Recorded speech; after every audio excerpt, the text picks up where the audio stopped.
for her now. Mr. Tigger! Mr. Tigger! Mr. Tigger! Mr. Tigger! Mr. Tigger! Mr. Tigger, get off for her now. Mr. Tigger! Mr. Tigger! Mr. Tigger! Mr. Tigger! Mr. Tigger! Mr. Tigger! Mr. Tigger!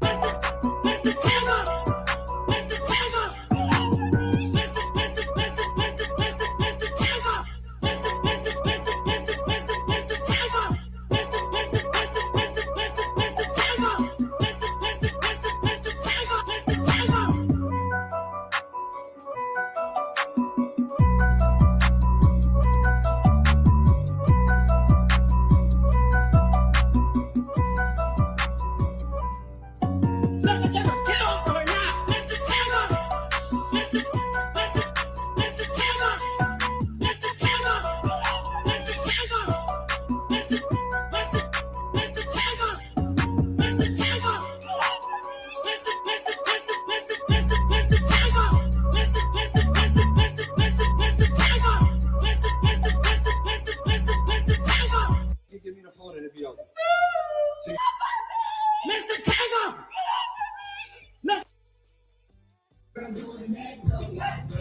See that shit, see that shit, see that shit, see that motherfucking shit right there. Money, what a piece of shit, money. Where the motherfucking boosters at? I need some shit. Oh! I need some shit. Oh! Boosting bitches where y'all at? Where you at?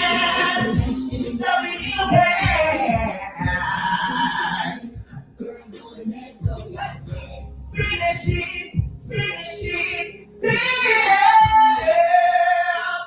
shit, see that motherfucking shit right there.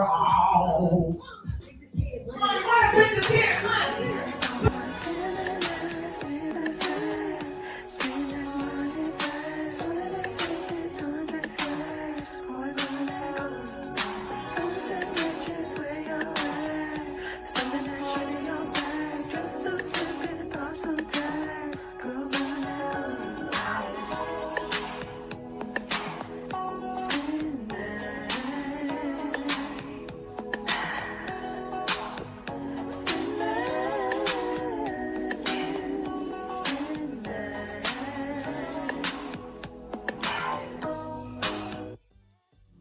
Where all my scamming ass fellas at? Spending that money fast, 20s, 50s, 100s cash. Boy, going at Goyard bag, boosting ladies where y'all at? Stuffing that shit in your bag, just to flip it, pop some tags. Girl, going at Goyard bag, spend that shit, spend that shit, spend that shit, baby, spend that shit. Spend that shit, spend that shit, spend that shit, baby, spend that shit. Woo! And now another anti-ruckus rant brought to you by the community. Viewer and audio discretion is highly advised. The community wants to take the word and hold up hoes, whores, OF people, people who put out STD named lip gloss, people who have slept with anybody and everybody at any time, people who talk about the AB clinic like they go into McDonald's, people who just say whatever comes to their mind, people who make songs about scamming, people who like people to pee on them, people who like to hang out with people that could be ABCD, but because they have enough money, it's okay. And then say that that's woman empowerment. So to be a whore is woman empowerment, and that's who runs the community. Y'all stand up for whores, and everybody's just supposed to go along with it. People like Tigger go along with it. Eddie Winslow, whatever his name is, allegedly goes along with it. And people are talking about white people are the problem. Colors, white people are not the problem. I don't care, say what you want, white people is not the problem with the community. It's the fact that black people listen to famous people with yellow hair, pink hair, blue hair, nose rings, eye rings, tongue rings, lip rings, cheek rings, throat rings, boob rings. That's the problem. liberals, progressives, and Democrats. That's the problem. Unfortunately, it always comes back to political, because child man, none of these people I've subscribed would be a conservative person, even though black people are supposed to be conservative. And I still would like someone to answer the question. I know it's not a video that people are liking. That's okay. It's still there to watch. Which ancestor would come back today and say, thank you all for continuing my legacy? Which one? Name them. Which one? Name them. Will come back today and say, you guys are doing a great job. Thank you for continuing all my hard work. You're doing spades, child. Y'all are doing spades. So glad that I risked my life so that you all could become fucking whores. Whores don't run my fucking life. They do not run me or my community. And I don't hang out with motherfuckers that don't make any sense. Y'all can have that shit. Y'all can listen to caricature all the fuck you want to. Fuck that nigga. You can listen to that funky Tigger over there that's telling you to your face that Democrats ain't done shit for you, and then turn around and say, keep voting for them. And then you want to turn around and act like white people are your problem when you got all these niggas in your face lying to you, and you still believe them. And then you'll make some fucked up excuse because you fucked up and say, but white people do it too. But black people do it too. And yet black bitches always looking at white people for what the fuck it is that they do, and then turn around talking about racism. Make it make sense. I still ain't seen to where, child, what is her name? Blonde hair. Child, the ESPN ex-person, child. You know what I'm talking about. In the state of Pennsylvania, politics can be very messy, pun intended. Today we embark on a new journey, not Jersey. That helps the state clean up its act. No more candidates that won't speak for people, talk shit, rant, and liked by the community. We need a beacon of hope to transform us into a new beginning, fixing corruption and whoredom that bleeds through our cities. A candidate that is a funky ass. A candidate that is reliable, trustworthy, loves the kids, and ain't a hoe. A candidate that really wants to fix this shit. That candidate is Messy Miss Sean for Pennsylvania State Senator 2030. And that is it for us today. Okay, I don't know what, whatever it is, it's not right on the teleprompter. I don't know what that is. I've never seen that. I can't read it. There's no words on it. There's no words there. To play us out. What does that mean? To play us out. What is for credits? I don't know what that means. To play us out. What does that mean? To end the show? Yeah. All right, go. In 5, 4, 3. That's tomorrow, and that is it. In 5, 4, 3. That's tomorrow, and that is it for us today. And we will leave you with a. I can't do it. Okay. We'll do it live. Okay. No. We'll do it live. Fuck it. Do it live. I'll write it and we'll do it live. Right. Fucking thing sucks. In 5, 4, 3. That's tomorrow, and that is it for us today. I'm Bill O'Reilly. Thanks again for watching. We'll leave you with Sting and a cut off his new album. Take it away.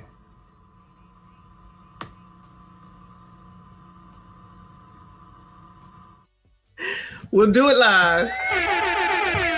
Good evening. Happy Thursday. Shout out to all of y'all that are here. I see you. I appreciate you. Please make sure you hit the like button for me. Subscribe if you are new, child. Shout out to JP. Shout out to JP for that video. Oh my God. I think he put it together like yesterday afternoon for the Messy First Senate or whatever it ends up saying. And that was the day, for those that don't know, that I turned on the voice controller thing and didn't realize it and started ranting. And I haven't even listened to it again. I totally forgot till JP mentioned it yesterday. But anyway, you know, I'm not running for shit, child. And I'm not listening to these people. You already know. Same shit, different day. These whores. Anyway. So we got to talk Men's Night Again, part 2, child. We got to continue on with the Tigger. Big Tigger's wife's ex-husband's missing daughter But now another man has entered the chat.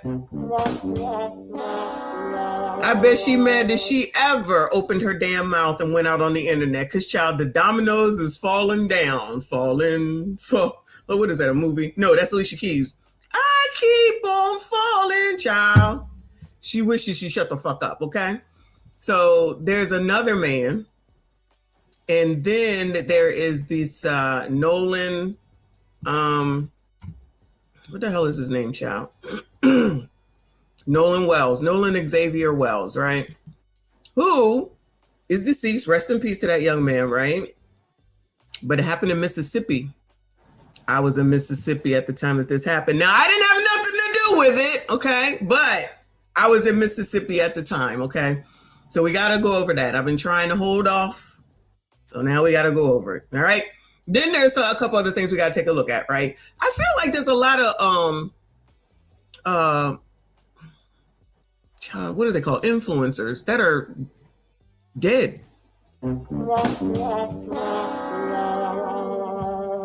Like another influencer is dead now. And I feel like there's one that was in a green car that got SHOT'd up. Then there was another, like, these people are under 30. Oh, you know what I forgot to bring up? Hold on. Pause for the cause. Give me a second. I got to look something up because, child, you know, y'all want to come for me, right?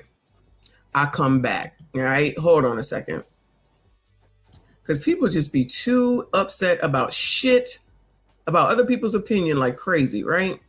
So, you know, I did this. Oh, look at our friend RBN. Child, RBN is just a staple in all my videos now. All right. Let me see. Hold on. All right. So it's this video. You know, he starts off some of these heifer videos, right? Shout out to RBN. This bitch. Okay. So let me address this bitch. Okay. So let me make it bigger. Hold on. I can't see. You know, I can't see. So tingling spidey sense. Clearly tingling spidey sense ain't been here in a while, or else he or she would have sensed that they should have known that you was gonna cross my hairs and I'm coming for you, okay? So she or it said, not gonna lie, you got some unprocessed resentment for the younger generations. Now, why in the holy hell would I give a fuck about Generation Z? Except for Celine and Gen Z. If I don't know you, sorry, I don't know you. I have unprocessed resentment. Why? For what? Y'all ain't got shit. You whine about shit. You don't work. You don't. All you do is complain. You got main character syndrome. All you do is be on TikTok running off at the mouth. The males are LTM. The women act like men. Shout out to Coach Greg Adams that says that men are cooked because they're all ABCD acting, right? And you ain't got a pot to piss in or a window to throw it out of, but I'm upset about ya. For fucking what? Like, you know, no one can ever, like, explain that. I'm fucking 55. I can do what I want, whenever I want, however I want. I got an 800 credit score. I have money from this. I have money from work. I have money from my husband. What is it? Unprocessed resentment. What the fuck does that even mean? Why would I resent someone that has nothing? You have nothing compared to me. What is there to resent? Oh, because you look younger than me? I don't care. I know you do. I acknowledge that. That doesn't bother me. I promise you. I'm no hater. Okay? You got to worry about, child, the Kendrick Gilliams. You think that I give a damn, child? If you got boobs, I acknowledge it. If you look good, I acknowledge it. If you dress well, I acknowledge it. Women, y'all bitches be the ones that be mad at bitches for what? You're black male identified. Coming up with some bullshit. What is it? Unprocessed resentment. You think it would be chicken. Hold on. Is my music on? Hold on. Shout out to CDT. Can't hear it. Oh, yeah, it's on. All right. Background music, child. Yes, I am a senior citizen. I'm going to start looking on the senior citizen. Well, I'm not going out to eat, but when I start going back out to eat, I'm going to look on the senior citizens menu and get a discount. Anyway, so I said, Oh, is that what it is? I said, so you didn't hear what she said, meaning the person that actually, with all these people in here, y'all already know, y'all were here, over here talking about, I hate my parents, I'm not going to talk to my parents. And, oh, the girl that said, her mom was getting married to a man and she was like calling her mom a pick me. And I'm like, so y'all think that that's okay because this grown ass kid is mad that the mother decided that she finally wanted to be with a man after raising 4 or 5 crumb snatchers, right? This is how these people think. We, Generation X, not my kids, okay? But these Generation Z's, yeah, mine is millennials and lower, middle millennial and lower or top of Z's, lower millennial. This is the youngest one. These people really think, that their parents are supposed to give them everything. This is where the participation trophy has fucked y'all up, if you're listening, because I know you are. This is where the participation trophy and your feelings have fucked you up, because we do not care. We do not care. These people are, I can give you 18, 19, 20, 21, 22. But child, when you're coming into 23, 24, 25, and so on, I'm going to need you to go to hell, okay? I'm going to need you to go straight to hell. Who the hell is supposed to be taking care of you after you turn 23, 24? Damn, his hair is getting on my nerves, right? Who? Oh, you know who? The person you marry. But you all don't want to get married because you want to be whores. Shout out to the freaking JP's video.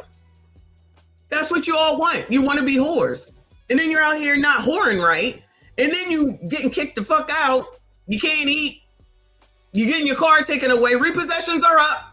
We've gotten away from that a little bit, but we'll get back to it. Repos are up. Y'all think COVID is a real thing. Y'all voting socialist leaders in because you're lazy and you want someone to take care of you. You're like a baby boy in real life. Shout out to that movie. You're like a baby boy in real life. You want to do what you want to do, and then you want someone else to take care of your needs, and you think that that's acceptable. If that's how you think we got where we are, you're a fucking idiot, okay? I'm calling you out now. You want my attention? You got my attention. She says, I heard what she said, but I also heard what you said, and you took it way further than her. Specific actions you talked about an entire generation of people. Yes, and I will continue to. See, this is y'all's problem. You take everything personally. Have you ever heard of the phrase, if it don't apply, let it fly? Because you want to be so put upon, because y'all think that people give a fuck about your feelings. No one gives a fuck about your feelings, child. And clearly neither do your parents, which is why y'all don't be talking to your parents or say some shit like this about your parents. But you think the way that y'all act is acceptable, and then we're supposed to be like, oh, that's okay, honey. Fuck y'all, okay? I don't give a fuck.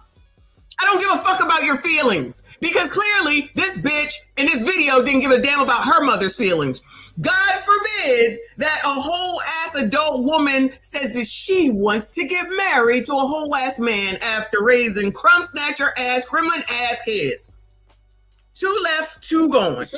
But she should be kissing your ass, your 20-some-odd-year-old ass. Get a man to kiss your ass, okay? They'll do that too, all right? But no, you want to hold some impossible standard that you done made up in your head to your parent, who clearly, in this case, this woman could not provide what it is that you think that you wanted. And the reason why these motherfuckers think that they want it so bad is because they synced somebody else with it. And yes, I said synced. You synced somebody else with it. And because you're so fucking jealous, you think that you deserved it. You deserve what the fuck you work for. You deserve what the fuck you work for. That's it. That's all. No one owes you shit. And your entitlement is now being broadcast now. People are talking about it on the news. We're going to get back to it. Not today. Talking about how lazy you are. I didn't need them to tell me. I can tell how lazy you are. You run your mouth on TikTok. You can't keep shit to yourself. You're offended by everything and ashamed of nothing, like I've seen many people say about Black women. I'm talking about Generation Z. If it ain't you, shut the fuck up. Gen Z ain't mad. Celine don't be mad. The rest of them, I don't believe, be mad. But you mad because you know it's true. Or you feeling some kind of way. Whatever you want to classify it as, because you know it's true. Y'all have been up here showing and proving that you are so fucking lazy, and you expect everyone else to give you something. And then lest we not even start talking about once you have a fucking crumb snatcher, you think everyone's supposed to be at your beck and fucking call because you had a fucking kid? Child, people have kids, babies every day. You are not special.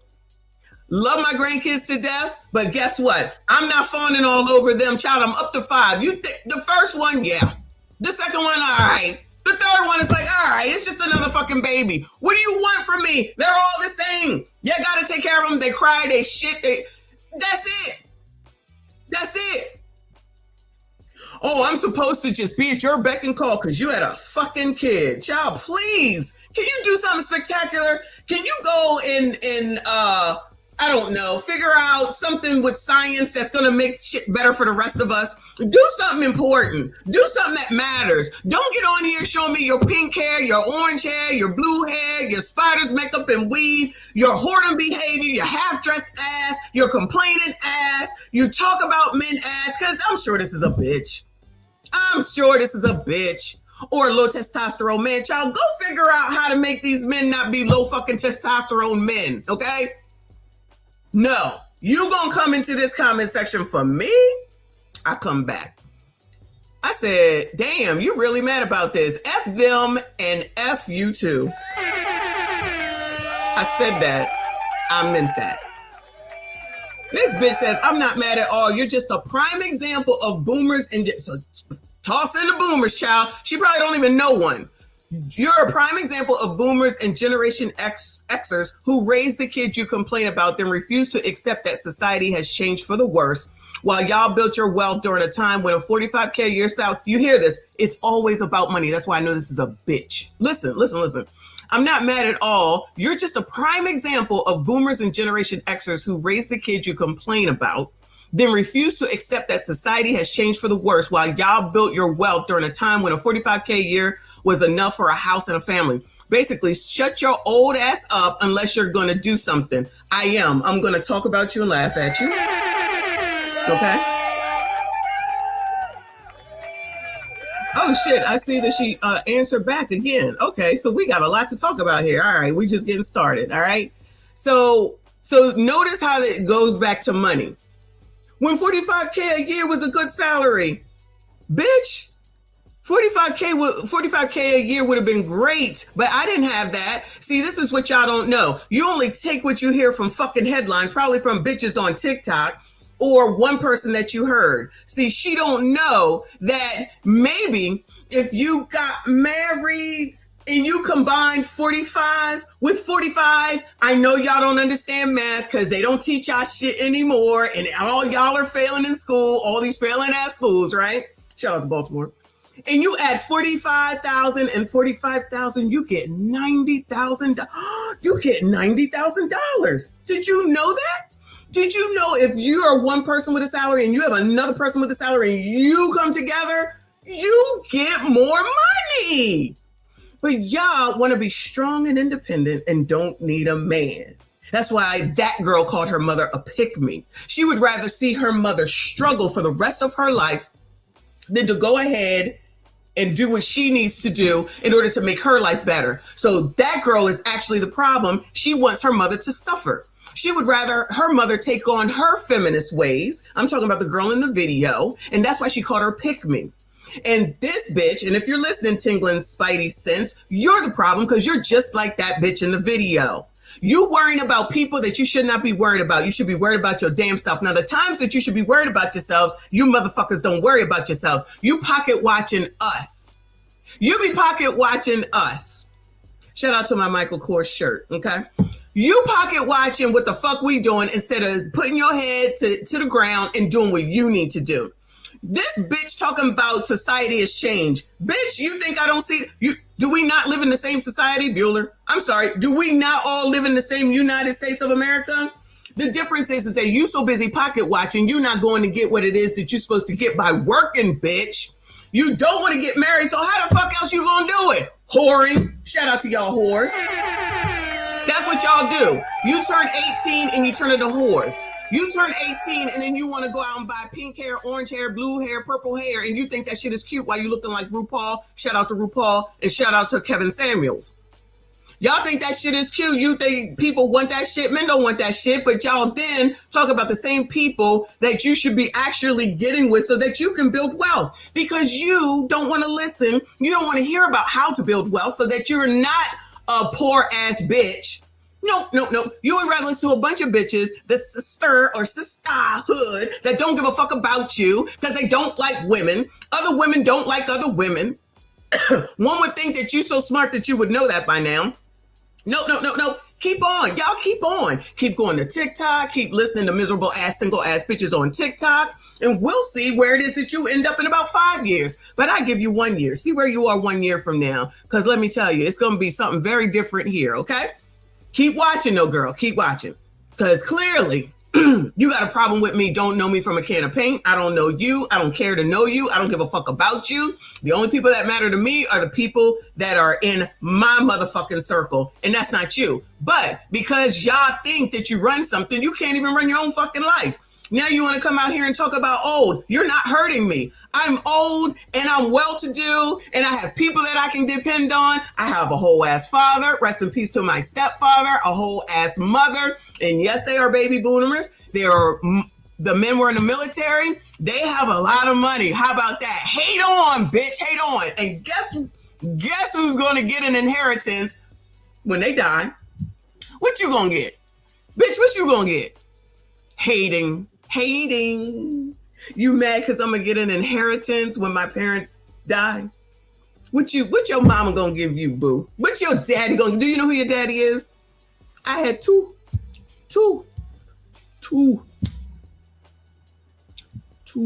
and a whole ass husband. Oh, who we made $25 a day each when we first got together, and we didn't come out here complaining like you motherfucking bitches, like you bitch asses. Like you punk asses. You think you should be making $50,000 a year dropping fries at fucking McDonald's when most of us who worked at McDonald's made $4.25. You talking about society has changed. It's changed because y'all are bitch asses. It's changed because y'all are bitch asses. And I'm pretty sure enough of it had to do with your parents, but I'm pretty sure most of it has to do with y'all listening to one another because this internet has fried your fucking brain. You won't even use this shit for good. Y'all would rather be whores. Shout out to OF. Y'all would rather be half naked. And then when someone does something to you, you be like, everybody's supposed to come and help me. Nah, sis, you did that. You figured that out. Nobody should be touching anybody. But you want to put yourself in a situation like the heifer that's over there. Where the hell is that girl at? That girl, it was in Dubai that got flued out. And now she can't afford to come home, I believe. We just talked about it last week. That's not my fault. That's that whore's fault. Y'all like to get flued out. You want money to fuck? That's called whore. Whore. That used to be something back for Generation X baby boomers. We didn't discuss it out like that. It was known, but it wasn't all the way out here. It was just like, yeah, they over there. Yeah, they over there. Just like when people, minors got pregnant, they were sent away. Y'all really want to be up here talking about, look at my twat, I'm having a baby. Or you want to chronicleize the fact that you want to get an A, B, so you want to plaster it all over the place. This is on you all. You're dumb as a box of rocks, emotional about everything, and your life sucks because your life sucks. We all live in the same fucking economy. I remember a time in the 70s where you couldn't go to the gas station if it wasn't your day. So bitch, know about what the fuck you talking about. And I wasn't even driving. I was a fucking kid. And that's what was going on in the 70s. But you won't know no shit like that because all you're worried about is yourself because you're a selfish ass bitch. And the generation is selfish as well. Nobody owes you shit. And we love to hear you continue to run off at the mouth, which is what makes me a lot of money. That's what makes me a lot of money. The fact that y'all run off and you think this not going to get clipped out. And it is. Okay. So that others can see how selfish you are yet again. And I'm sure there will be more because y'all think you run something and you don't run shit. Soon as we try to tell y'all something, all of this damn shit, not me, because I don't give a fuck. But the people that's trying to help y'all with regard to this Young Miami shit, y'all had this. Y'all did this. Yeah, we had that and we still got money now. Yep, we had that and we still got money now. Y'all can't even rent. Child, y'all can't even rent. Oh, look, maybe y'all should start getting together. You don't want to listen. You got all the answers, child. Go on out there. What you mad at me for? No, I'm not asking you for shit. I don't ask no one for shit. The people that I can ask for shit, I know who to ask. Yeah, listen, blame your mom if she ain't leave you nothing, or she not gonna leave you nothing but a go fucking fund me. That ain't on me. That's on you. Maybe you should stop worrying about your mama and your daddy even and go out there and do it your GD self. These people are young enough with the, what is it called? What is it? Stamina. You know what I'm saying? The energy. You know, when you're younger, you got all that energy. Bitch, I am 55 and I go to the gym 6 to 7 days a week, sometimes twice and 3 times a day. And you want to sit up here and call me old? All right, boo, I'm old. That's fine. I am not upset about it. How long could you last in there? Bring your ass. We could go together and see how long you can last up in that bitch, okay? So while you talking shit, you probably should know what the fuck you talking about first. You're never gonna have me feel sorry for y'all in any way, shape, or form. It's not because of unrepressed anything. It's because you are entitled, lazy, stupid, bum ass MFers. And when I find those videos that I know I've saved that talks about how lazy you are, that now employers are regretting hiring your generation, that they're now going to start going back and looking for older millennials and even Generation X, because they know that when they hire generally one of those people, they're actually going to do the work instead of being on their phone all day, crying and whining for a break, not coming back on time, saying that they can't handle it, looking for more money, but not doing no daggone work. I didn't make this shit up. I mean, I already knew because it's, you know, common sense, but we know that someone like this lacks common sense. They just in their feelings. I'm not mad. All right, that's not the word, but you in your feelings for sure, for sure. Let me see. I said I accept that it's change. I also know when people don't accept accountability for their own choices. Annoying AF to blame everyone for your own choices. Mad because we like our generation. We understand each other very well. To be so young and not want to listen to someone older and then complain that an elder didn't tell you while an elder is trying to tell you is madness. The fact that you keep coming back proves the point. Excuse, blame, no shame, and your situation remains the same. Child, shout out to me for rhyming. I continue. I said, what I'm going to do is continue to listen to y'all's whining asses and laugh my ass off. Your comment shows again who y'all are. Can't even control y'all's own lives, but think you gonna tell us what to do and how to feel. Hashtag comedy gold. Being old doesn't offend me at all. I can buy what I want when I want and don't have to whine to the internet about how hard life is. I can't believe this. So then says, keep that same energy when you're old and can't take care of yourself and need help from us. See, they think that they're worth something. They think that they're worth something. See, the part that someone like this doesn't understand is that there's this little thing, there's various things of life insurance, not just life insurance, but insurance that you can obtain. And then when you have another person, they have what they have, and then you accumulate stuff, and then you have saved your money and you put it in different types of accounts. See, they don't understand stuff like that. They just want to be needed. They think that they're worth more than they are. That's what that comment means. If anybody thinks that I would be depending on my children to take care of me when I get older, child, you don't know me very well. You don't know me very well. I wouldn't expect them to unless it's some dire ass situation, because the only way that I would take care of them is if it was a dire ass situation. But her parents probably wouldn't do that. Just like when my kid had the bat in the house, I know I've told y'all that story. Bring your ass home. Bring your ass home, because you and my grandchild are not living in a house where a bat is flying around. She don't understand that because her parents wouldn't do that for her if she has them. So now it's like you're going to say, oh, keep that energy when you're old. Bitch, I'm old now. Bitch, I'm old now. What are we talking about? Anyway.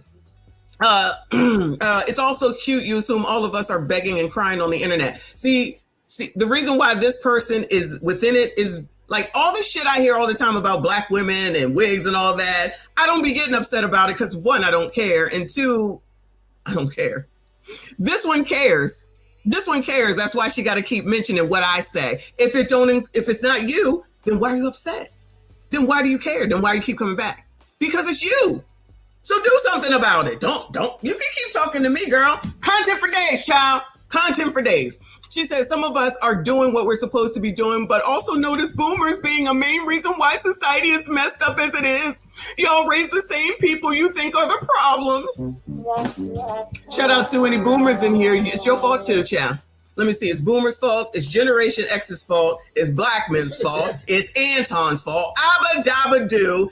And daggone Donald damn Trump, of course, child. Who else? Who else is it? Who else is? And my fault. Of course, it's my fault. Then she says, by the way, I keep coming back because I'm a subscriber, been a sub for a while, actually. I just didn't agree with your opinion on this video.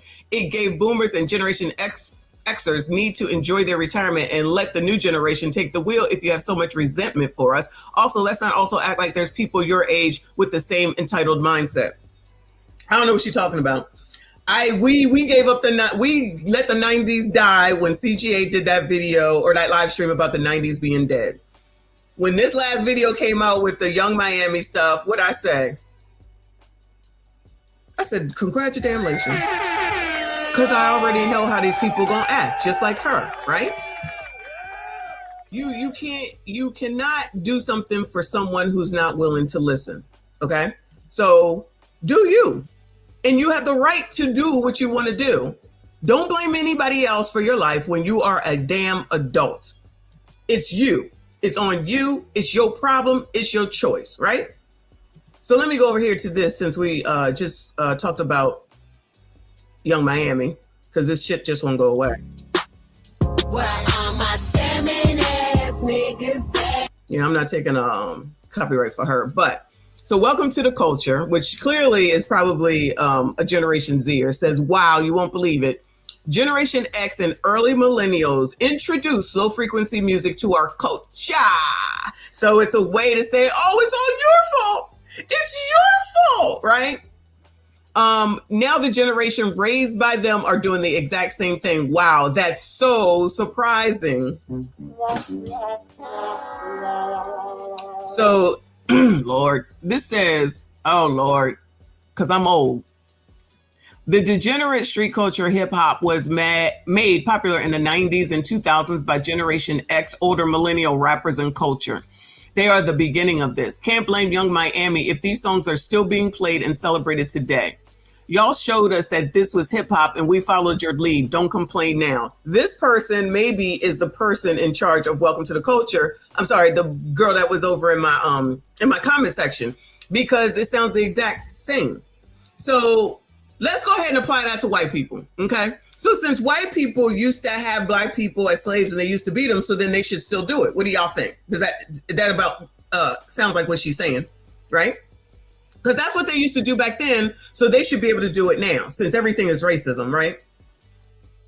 This logic of, but white people do it too, because that's basically what this is, but it's just Generation X, insert whichever generation is pissing you off. So now all of a sudden, because you did it, we can do it. You did it, we can do it. You did it, we can do it. Okay, cool, then do it. I say do it. Have the fuck at it. Congratulations, okay? What we still did while listening to that is live life, build wealth, get married, and we ain't complaining.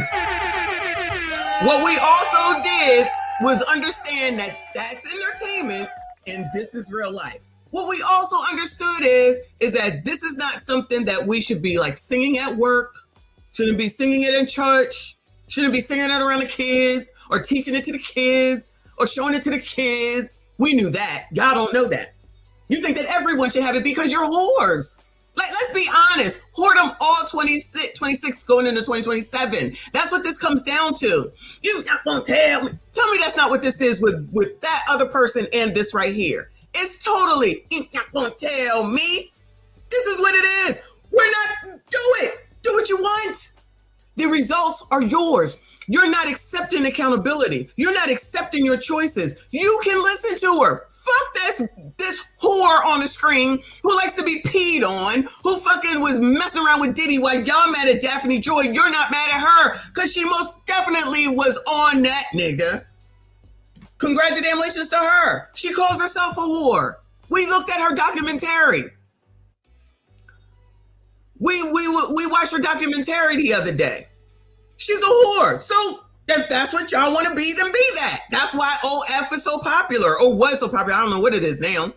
You all are so feminist. You all believe in women, that you was doing all that and giving your money for a whole ass man at the top. Y'all don't even know what the fuck you're doing. You're just following motherfuckers on the damn internet. And you don't even realize it. Everybody on this internet is lying. Y'all gonna take everything as word. If this is what you want to fight for, don't worry about it. I'm gonna let y'all do what you do. Don't ask me for shit. I ain't got nothing for Christmas. I ain't got nothing for Easter. I ain't got nothing for Thanksgiving. I ain't got nothing for back to school. I ain't got nothing for the 4th of July. I ain't got nothing for your babies. I ain't got nothing for y'all. I got nothing for y'all, because all you do is take. I haven't seen not now one of you motherfuckers give shit except your mouth open yet again. Why don't you start a trend on giving back? Nope, you're never going to do that, but you find a way to complain every fucking day. Mad and miserable. Mad and miserable on a daily basis. That's not a life that I'm interested in. I've never been interested in a mad and a miserable life. I also was never interested in a poor life, but y'all like a poor life. A simple solution to your fucking money problems, because at the end of the day, this is all about money, because these motherfuckers want to pocket watch motherfuckers all the time, which is why they mad at people like Bezos and all the rest of those people that run conglomerates, mind you. And these are the same people that still purchasing from a place like Amazon and still complaining about the money that the man at the top of Amazon gets while giving them money every fucking day. That's not resentment. That is a fact. You just don't like to listen to facts. You just don't like to do things where you have to pull back.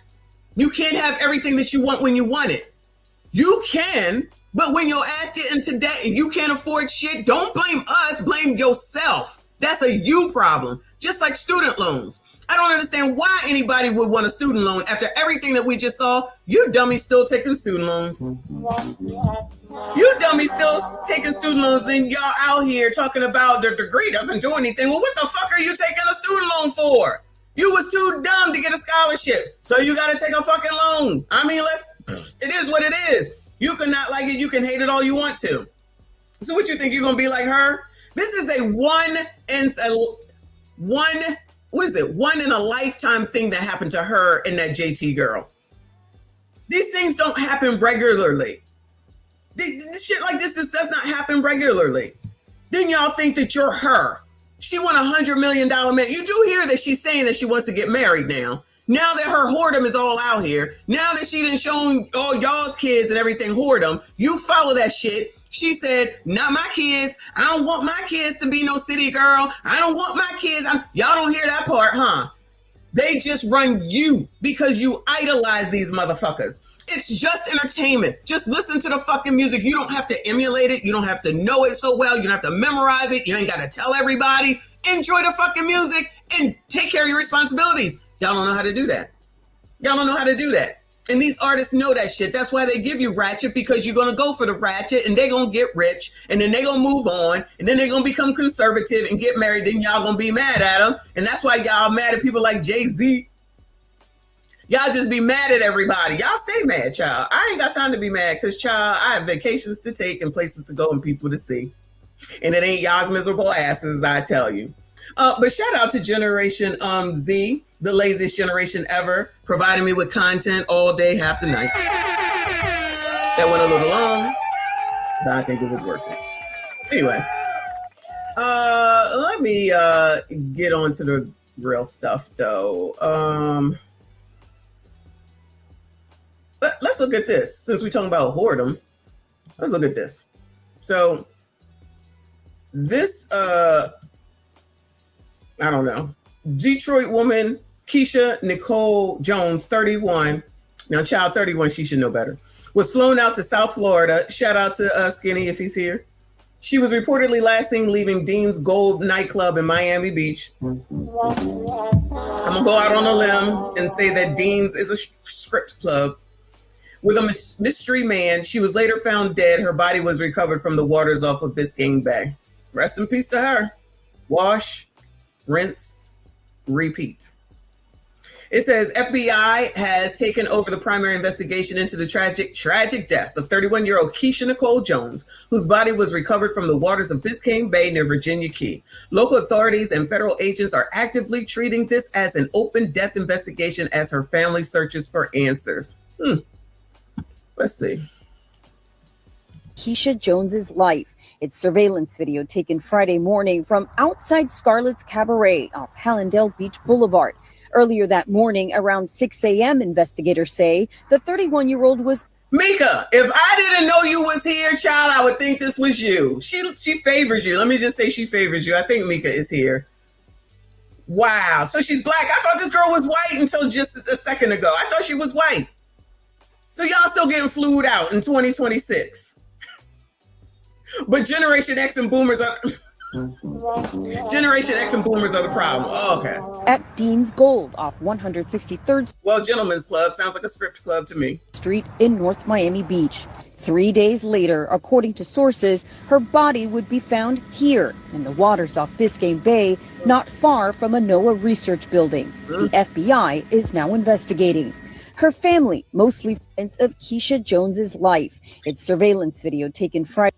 Why are they covering up the dude that she's with? I guess because he's not a suspect. Friday morning from outside Scarlett's Cabaret off Hallandale Beach Boulevard. Now, what does anyone think she was doing in, child, what's this place called? The Cabaret. Now, what do we think she was doing in the Cabaret, allegedly? Child, she was just trying to, pray. I'm sure. Now, she's 31 years old. She should definitely know better. But anybody above 22 should know better. You're getting flued out. You're getting flued out. Girl, exactly. I was like, well, wait a damn minute. Doppelganger, but don't worry about it. You ain't got to worry about her no more. Listen, I'm not trying to be rude. Rest in peace to this child. But guess what? How many times have we heard and seen this story over and over and over and over and over and over and over again? Y'all still doing the dumb shit. And child, don't come for me talking about, oh, you shouldn't talk about the deceased. Okay, we gonna lie. That's not what Claudia says. Time tonight, but let me rewind it. You heard Claudia now. I'm gonna say this, and people can be mad at me if they want to. I think just because someone passes on, it doesn't mean we just, now we can't say anything negative or honest about you. I think just because someone passes on, it doesn't mean we just, now we can't say anything negative or honest about you. I think just because someone passes on, it doesn't mean we just, now we can't say anything negative or honest about you. I'm just saying. That was in reference to Kevin Samuels. Y'all was all on board with that. Be on board with this. I ain't saying nothing negative about her, but child, the girl was in the script club. Come on now. We gonna act dumb or what? Anyway. Sorry, y'all. Shout out to Reaper. Thank you so much, boo. He said, come for you. You come back. Pause. Fold some clothes and hit the like button. All the clothes are folded. Okay. Shout out to BT. Thank you so much. He said, listening while driving. I appreciate you, hon. Thank you so much. Thank you. Shout out to RBN. Appreciate you, boo. Thank you for last night. I think it was last night, right? He said, I took my car to my Otis. Shout out to Otis, y'all. Otis. Boomer. Otis is a boomer, if you're listening, Heifer. And he went and he worked. He went during racism and was told he couldn't be the mechanic. He had to be a janitor. And guess what he did? He did it. He did it because he has to work. And now he retired a millionaire. And I'll leave it at that. But he worked. Y'all don't believe in work. That's why you don't have shit. And no one's giving you shit. Why? So we're supposed to work hard and then just give it on over to y'all when y'all being lazy? Because basically these people are waiting for us to die to take the money, y'all.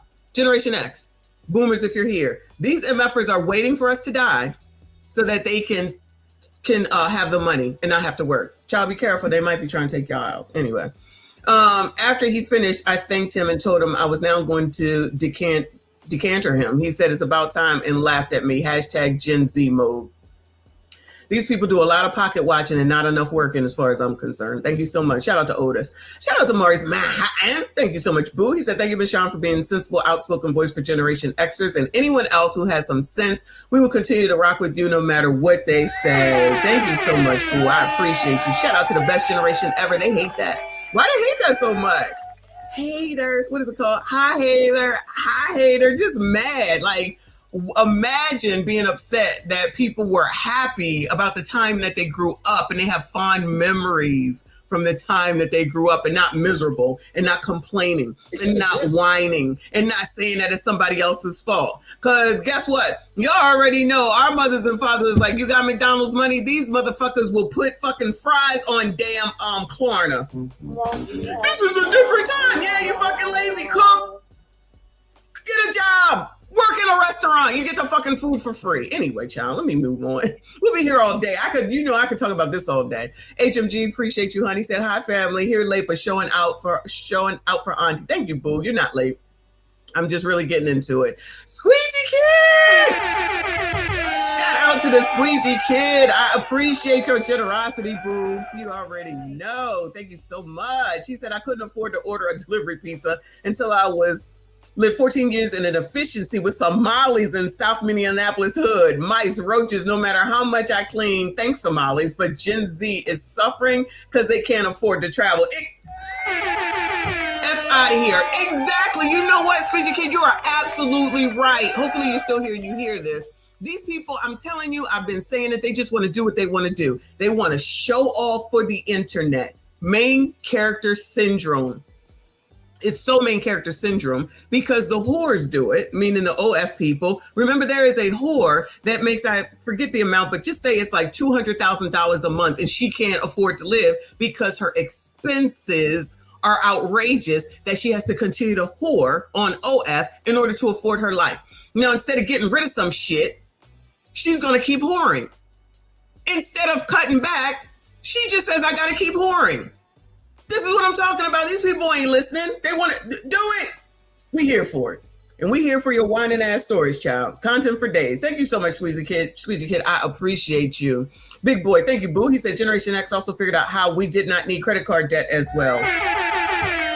But I will say, when they opened the floodgates during Bill Clinton's time, if I'm not mistaken, enough people got enough debt, not only with the credit cards, but with the with houses as well, and ruined some things. I've even fucked up my credit when I was like 20. And but we got it back together. That's the thing. These people won't even, how many times have I said Dave Ramsey, he a racist. Susie Ormond, she a racist. And then Melody Hobson, then they ain't got nothing to say. Because they waiting for their parents to die because they think they're getting something. Child, my will is very specific. This shit gets held in a trust until these grandkids are ready for college. And then it can pay for their college so they don't have to have debt. That's it. That's what it is. It's for them. We've already co-signed for children, for cars, for apartments, for student loans, so many things. You're done. You're done. Plus, once you have kids, you're done. They don't like that either.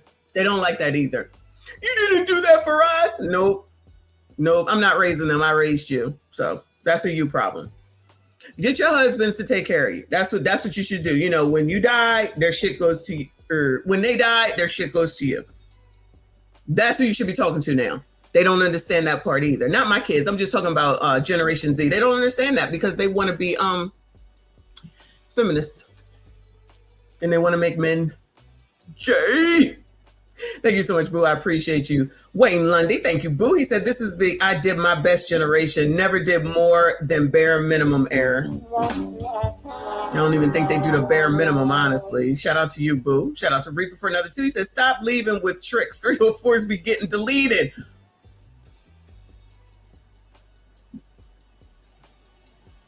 Y'all don't even know how to fly out right.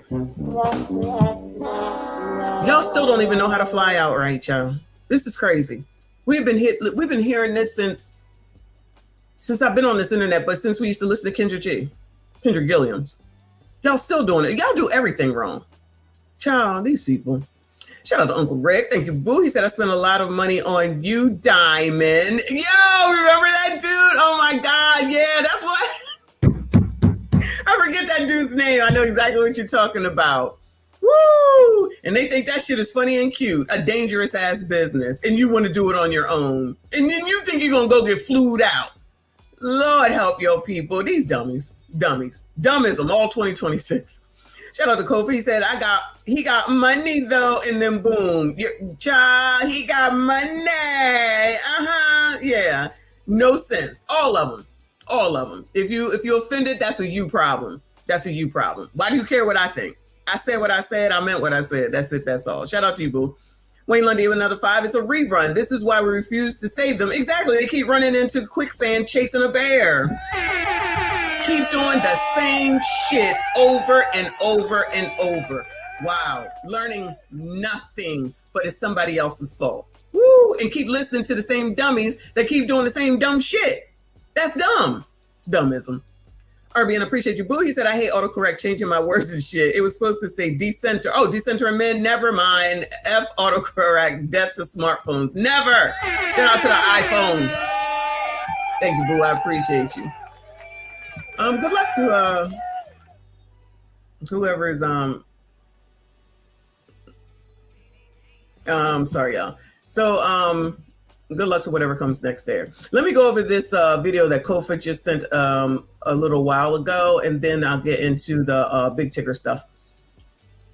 Really, it's the Big Tigger's wife stuff at this point. So we watched Sarah Fontenot yesterday, and me and RBN, shout out to RBN. And then there was a moment that RBN says that he thought basically that she's a chameleon, right? And that he's just a little leery of our friend Sarah from It's what's the podcast called? It's Changing, something like that. But this is what Kofa sent me. It says Sarah Fontenot reveals she married her friend 6 days after breaking up with her boyfriend, who she was already having marriage talks with because her friend was ready for commitment. He said, let that man go. He said, let that man go. The very next day, I cut him off and we got married in 6 days. So we heard her talk about that yesterday. She believes in dating them all, and I don't disagree with her. And then she said that doesn't mean sleeping with them all. I agree with her. And then she says that until somebody is ready to make the commitment, or you decide who the hell it is that you're really interested in, and then, figure out. She's talking about doing more vetting than these dummies getting flued the fuck out. She's got more common sense than these dummies getting flued the fuck out. They chasing money, and she's sitting up here trying to say, well, I got to get to know some people. This is what I'm hearing, because this is exactly what I'm saying. You got to get to know people. People rushing so much because they're on the internet, and is this supposed to cut down on time or something? Being on the internet or something? I don't know. I think that's what they think. But I'm going to play it in a second. Justin Moore, thank you, honey, said listening in Denver, Colorado. Shout out to Denver. Thanks for the information and insight. I appreciate you, hon. Thank you so much for being here. Thank you for your support. Y'all hit the like button for me. Subscribe if you are new. It's 12. He said, you need to let that man go. I said, oh, this edit or whatever is horrible. This is the station. This is Virtual Spiritual World. Do you get what you're telling me? Like, again, do you understand what you're telling me? He said, fuck that nigga. I said, excuse me? Like, do you understand what you're saying? Like, you're saying let go of a man that's marriage minded for you because you're ready for commitment. He said, like I said, fuck that nigga. And I was like, oh, okay. So the very next day, I sent a message and I let that man know. Wait, you cut the man off before you got the ring? Yeah. Because he said, oh, no, girl. Oh, no, it gets crazier. Did you guys have... That was August 12th. I let go of the dude. And then August 18th, we got married. Wait, 6 days later? August 18th. He called my dad somewhere in there, asked him for permission to marry me. My whole family knows him. All my friends know him. His mama, when he called his mom and said, Mom, I'm getting married. She said, to who? Sarah? Anybody that he told, everybody was like, to Sarah? When I was like, I'm getting married, they were like, to who? Like, which one of them? But I was like, to Brock. And when I tell you, my parents are so happy because Brock is he's a husband already, August 12th, he said, you need to let that man go. I said, So August 12th, he said, you need to let that man go. She said that they were already friends, like they already knew each other. So y'all keep that in mind as well. So she was seeing another dude. This is what she explained last night or on something that I was watching. And she's also said, like I said, she said date them all. Why do y'all think that a woman should only date one fucking man, knowing damn well that there's other people that could possibly be the person? Y'all just assume that people always sleeping with someone. Y'all just assume that everybody's not a whore, okay? Everyone's not a whore. I mean, I know there's a lot of whoredom, trust me, we know, but everybody is not a whore. And I don't disagree. Why would you sit there and be with somebody and then they turn around and be a jackass, or was already, and maybe they were, right? But why would you sit there with one person and you go through whatever you go through and then you just break up and then you got to start all over again, and then it doesn't work out? So are we on the same page or not? Yeah or nay? Because y'all said, and even when RBN said that, even for the right person, even RBN said that yesterday. If a man wants you, he's going to make it known, right? So he made it known, and now it's still a problem. Because, child, if it's unsuredom, like it's not like when we listen to tonight's conversation, it's clear and it's obvious, in my opinion, right? But as far as like when we were dating, I guess you would call it, because I feel like as soon as he saved me from kidnapping, that was it, in my opinion. So that was that. But I guess, we used to hang out. We used to go over to his house on Friday nights after work and stuff like that for the weekend and stuff. His mom's house. Let me be honest, his mom's house. And just, chill for the weekend or whatever.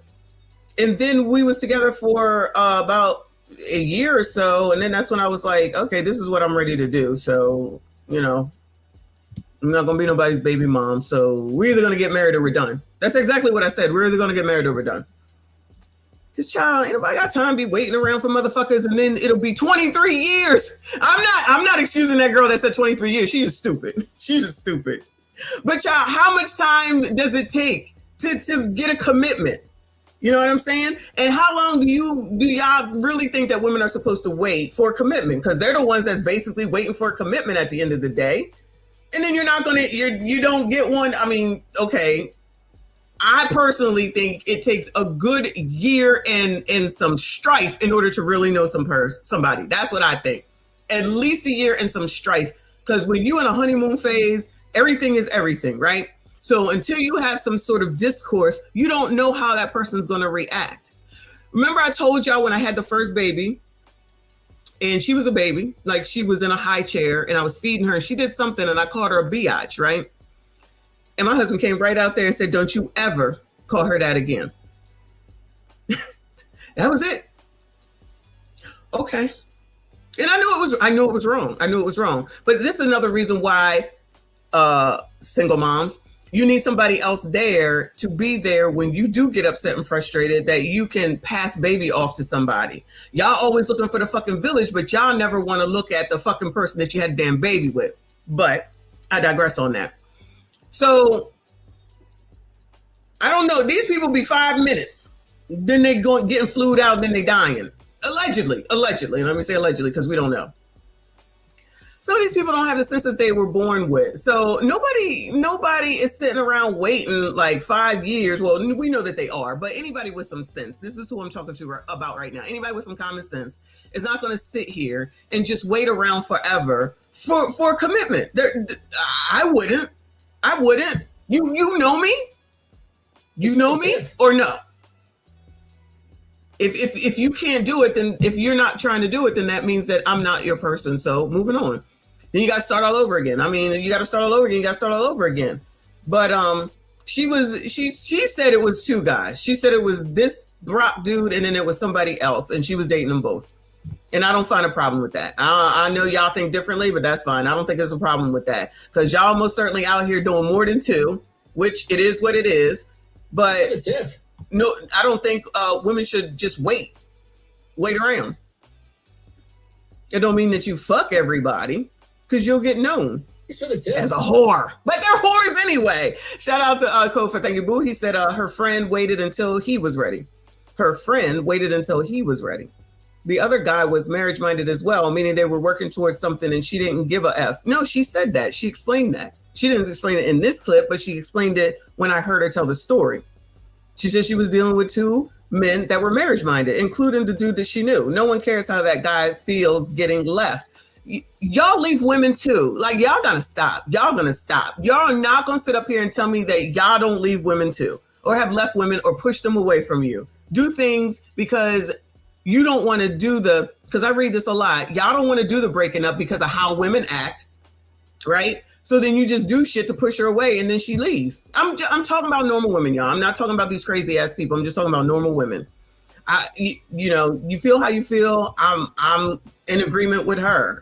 What am I gonna cut myself off from everybody else for in order to get what at the end? Nothing, because we're just getting to know each other. We knowing each other. And she said she wanted to get married. So that's why she was seeing both of them. And then she said that they both knew about the other one, which is how he could come through, I would assume, and say, get rid of the other man because I'm ready to marry you.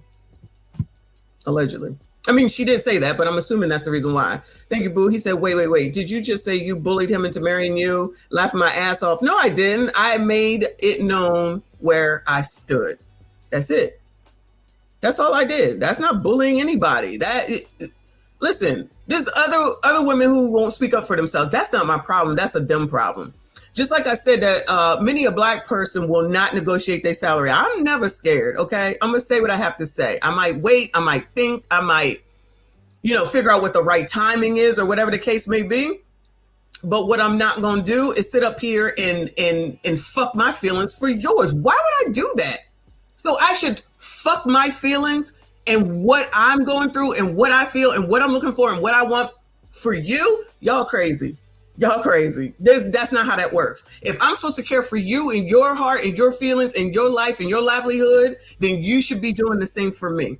And if we're not on the same page, why are we wasting time? If we are not on the same page, why are we wasting time? For what? To end up, not me, but to end up like these people we listen to. The girl for 23 years. All these people with these dumbass stories that don't make no sense. You have free will to move on at any fucking time. You can't sit here and they can't just keep saying that it's their fault. You're choosing to be there. You're choosing to be there. And me saying that to him is no different than me saying to the dude that had 4 kids and his wife coming over to my house, be like, yeah, nah, this is over. Is that me being mean to him too? Yeah, nah, son, this is over. Nah, this is over. I'm not doing this. I'm not putting up with this. I'm not. And I shouldn't have been dealing with that dude anyway with 4 fucking kids at 18, 19 years old. That's crazy. But I didn't understand all that then. I was like, yeah, nah, I'm good. Because I don't want no baby mama drama, which is why when y'all talk about you don't want to deal with people with kids, I get it.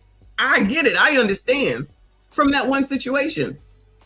And that's another reason why I say, I don't care what go wrong around this bitch. Ain't nobody going nowhere because these kids are not going to be calling. These kids ain't going to be calling nobody else mommy. They ain't going to be calling nobody else Mr. Tigger, okay? No, we're not doing that. Nah, I had these kids. You gave me these kids. We going to raise these kids. That's it. That's all. That's how that works. That's just me. Shout out to Uncle Rick. He said date dick at the end. That's what my trainer says, but not necessarily. Like everybody's not a whore. Y'all can believe that about women. That's fine. But I know for a fact that that's not the case. My own fucking best friend was a virgin until I feel like sophomore in college, maybe the end of freshman year.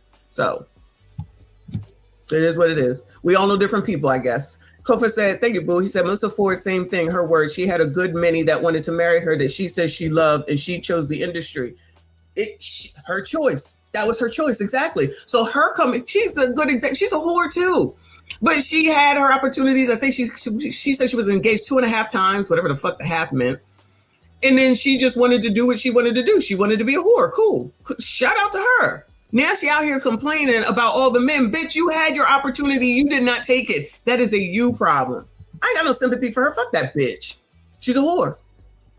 She might not be now, but she definitely was before. And that's all on her. And the way that she talking, how nasty she is, it's not a surprise for her. I got no sympathy for Melissa Ford. Ever, never, no way.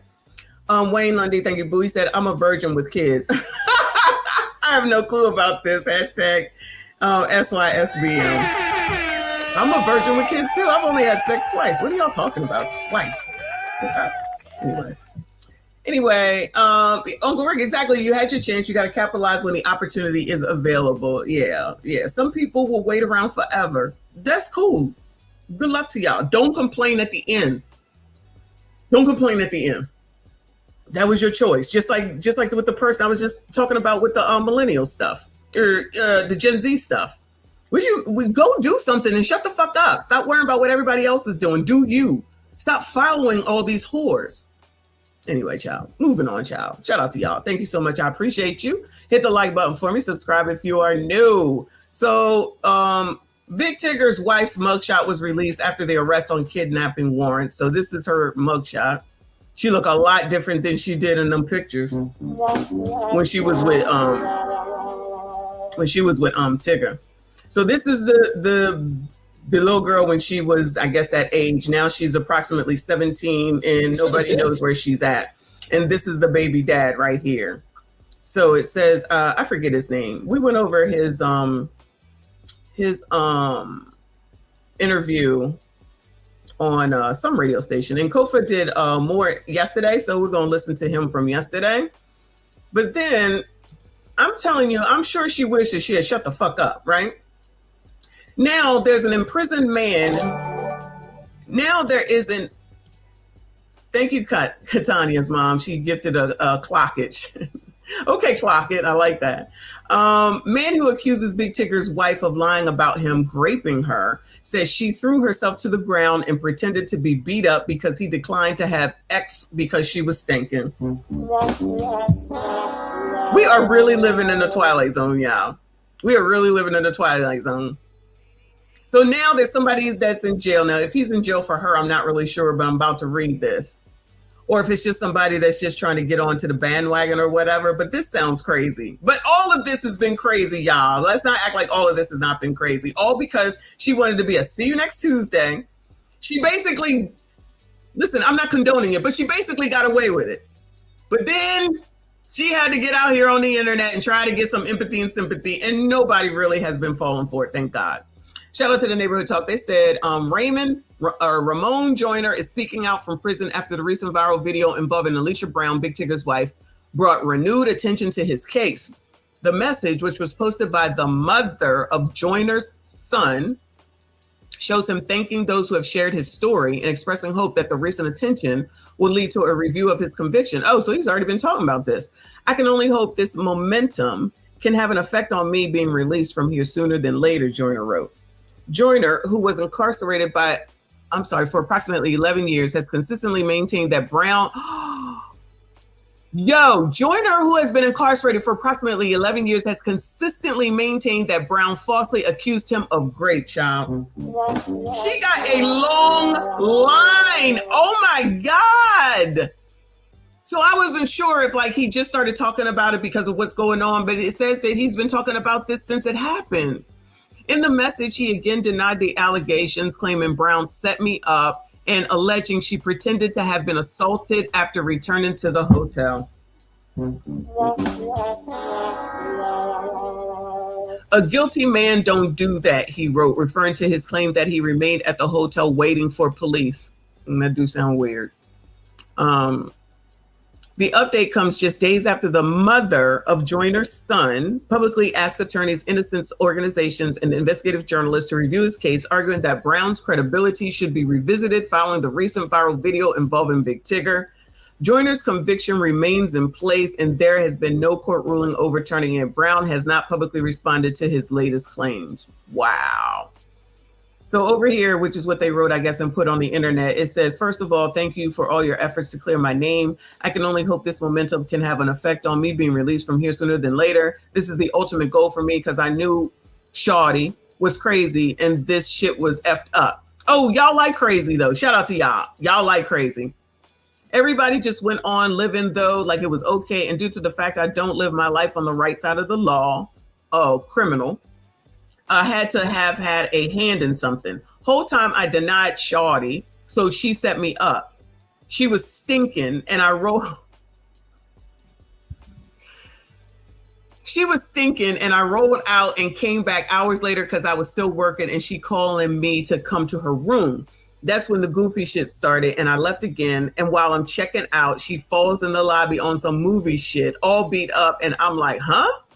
I'm waiting for the police in the lobby for 45 minutes.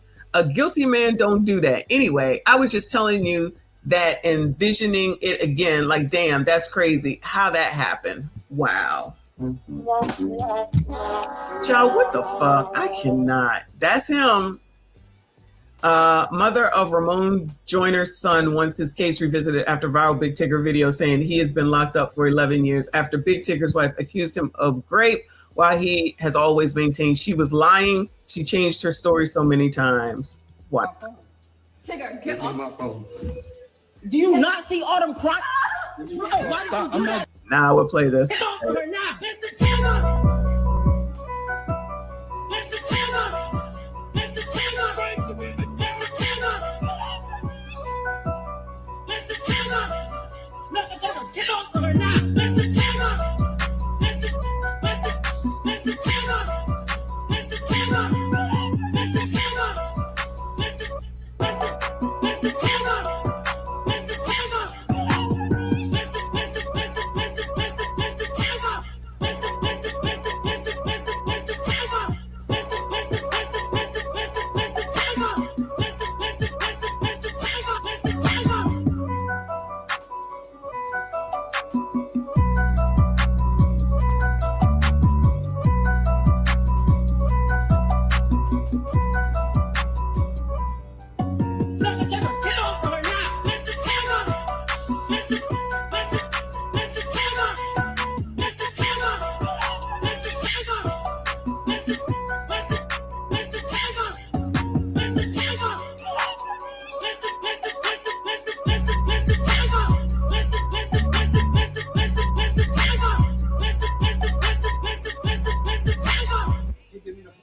Lord help your people.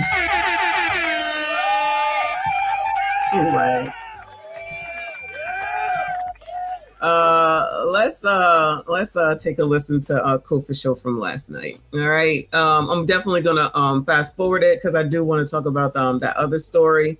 But you know, he had some good points. I haven't listened to it all, but he absolutely had some good points. Speaking of, thank you, Boo. He said, women wonder why dudes are opting out. Sarah was waiting on the friend and she was holding up the marriage to the other dude, reading between the lines. What you see, thank you, Boo, for the jewels. I appreciate you. Shout out to y'all with these jewels. So funny. I wish I could see them when they come up. Women wonder why dudes are opting out. Sarah was waiting on the friend and she was holding up the marriage. How is she holding up the marriage? I don't understand. To the other dude. Reading between the lines. Okay. So. All right.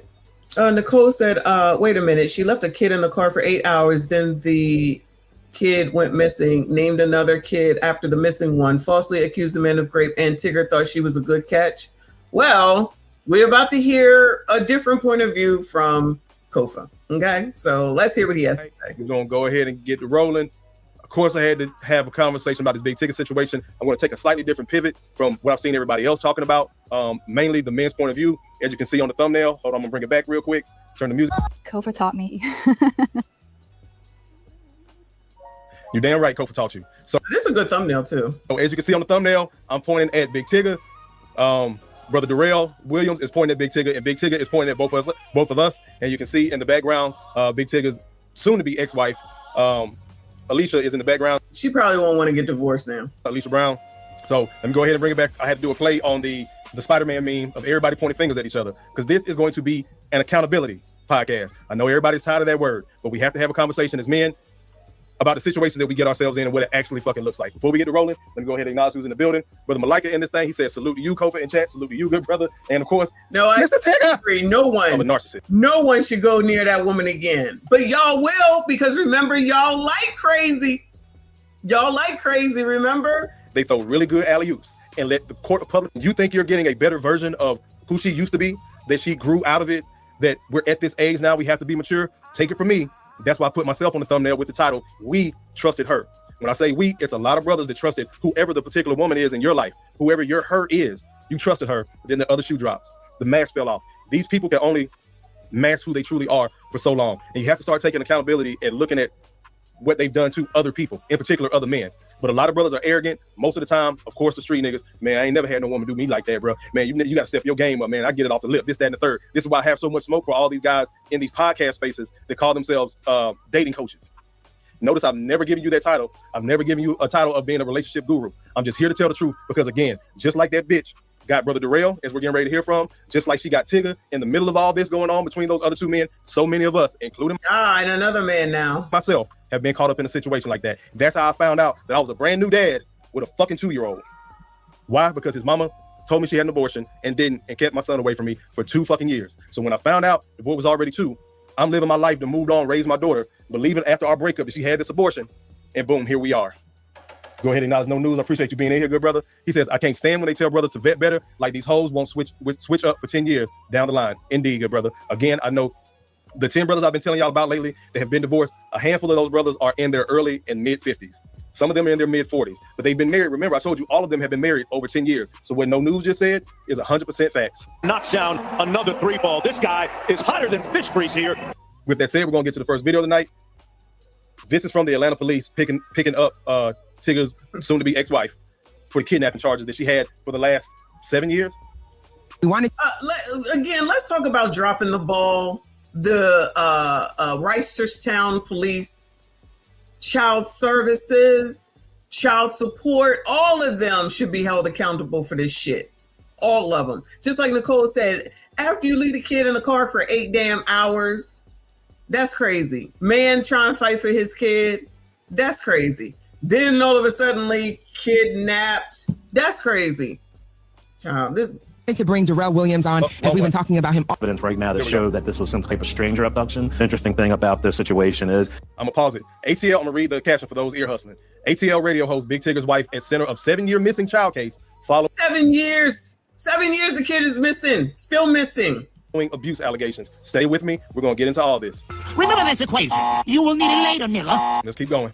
that this was the same young lady who was left inside of a car by her mother about 6 years ago. A kid in a car for 8 hours to go into the casino. Even police used to seeing terrible things say this one is in a class by itself. 24-year-old Alicia Brown not only allegedly left her child alone in the car for 8.5 hours, police believe she also put sheets over the windows to make sure no one saw the 4-year-old. And it doesn't appear she ever even checked on the little girl the whole time. Personally, I don't really care what the excuse is. I can care less if they had the whole car set up like a daycare center. Fox 45 spoke with the child's mother, Alicia Brown, who says despite speculation on social media, 10-year-old Aaliyah is not currently with her. The mother says Aaliyah lives in a foster home and was lost 3 times before. Investigating to see if there's a connection here. Right now we can't. The kid was lost 3 times before. That's crazy. Confirm. We don't know the whereabouts of Aaliyah, so we can't confirm what we have right now at this point. We want to find out, did she leave on her own, or did someone help her, or did someone provoke her to leave?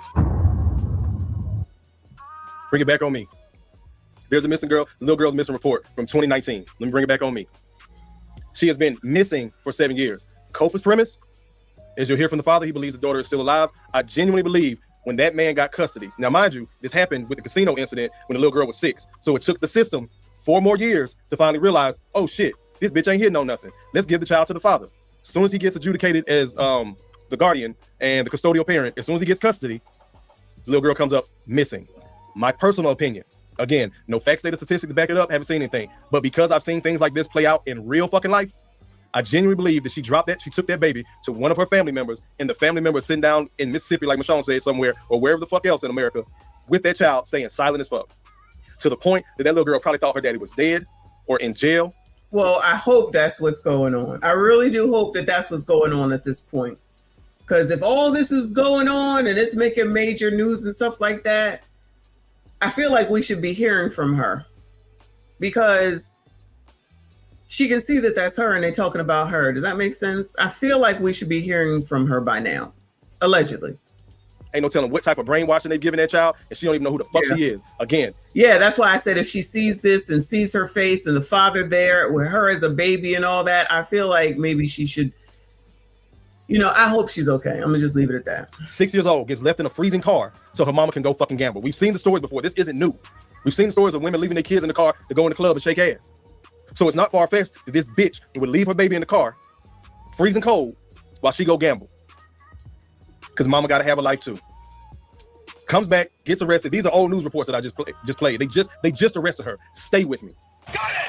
Hotter than fish grease! Stay with me.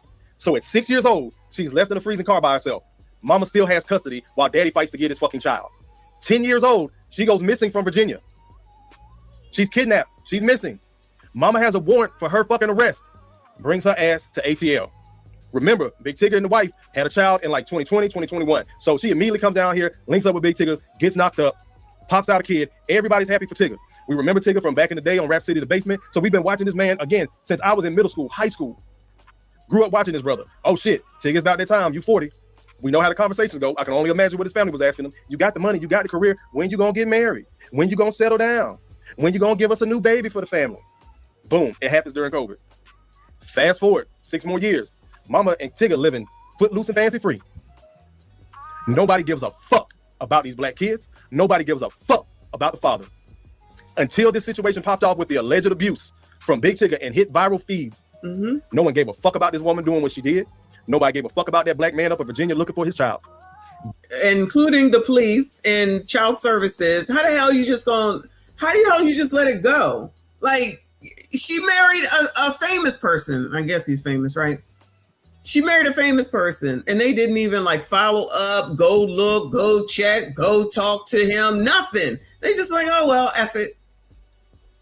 I'm sorry. I just think that somebody should be liable there as well. Wombat in the building. Thank you, Boo. He said currently in MIA for some foolishness, but hope everybody had a great week and listen while I get ready to ride out. Shout out to you. Wombat is always on the move. Appreciate you, Boo. Thank you so much for being here. Shout out to all of y'all. We're watching Grow Talk with Kofa.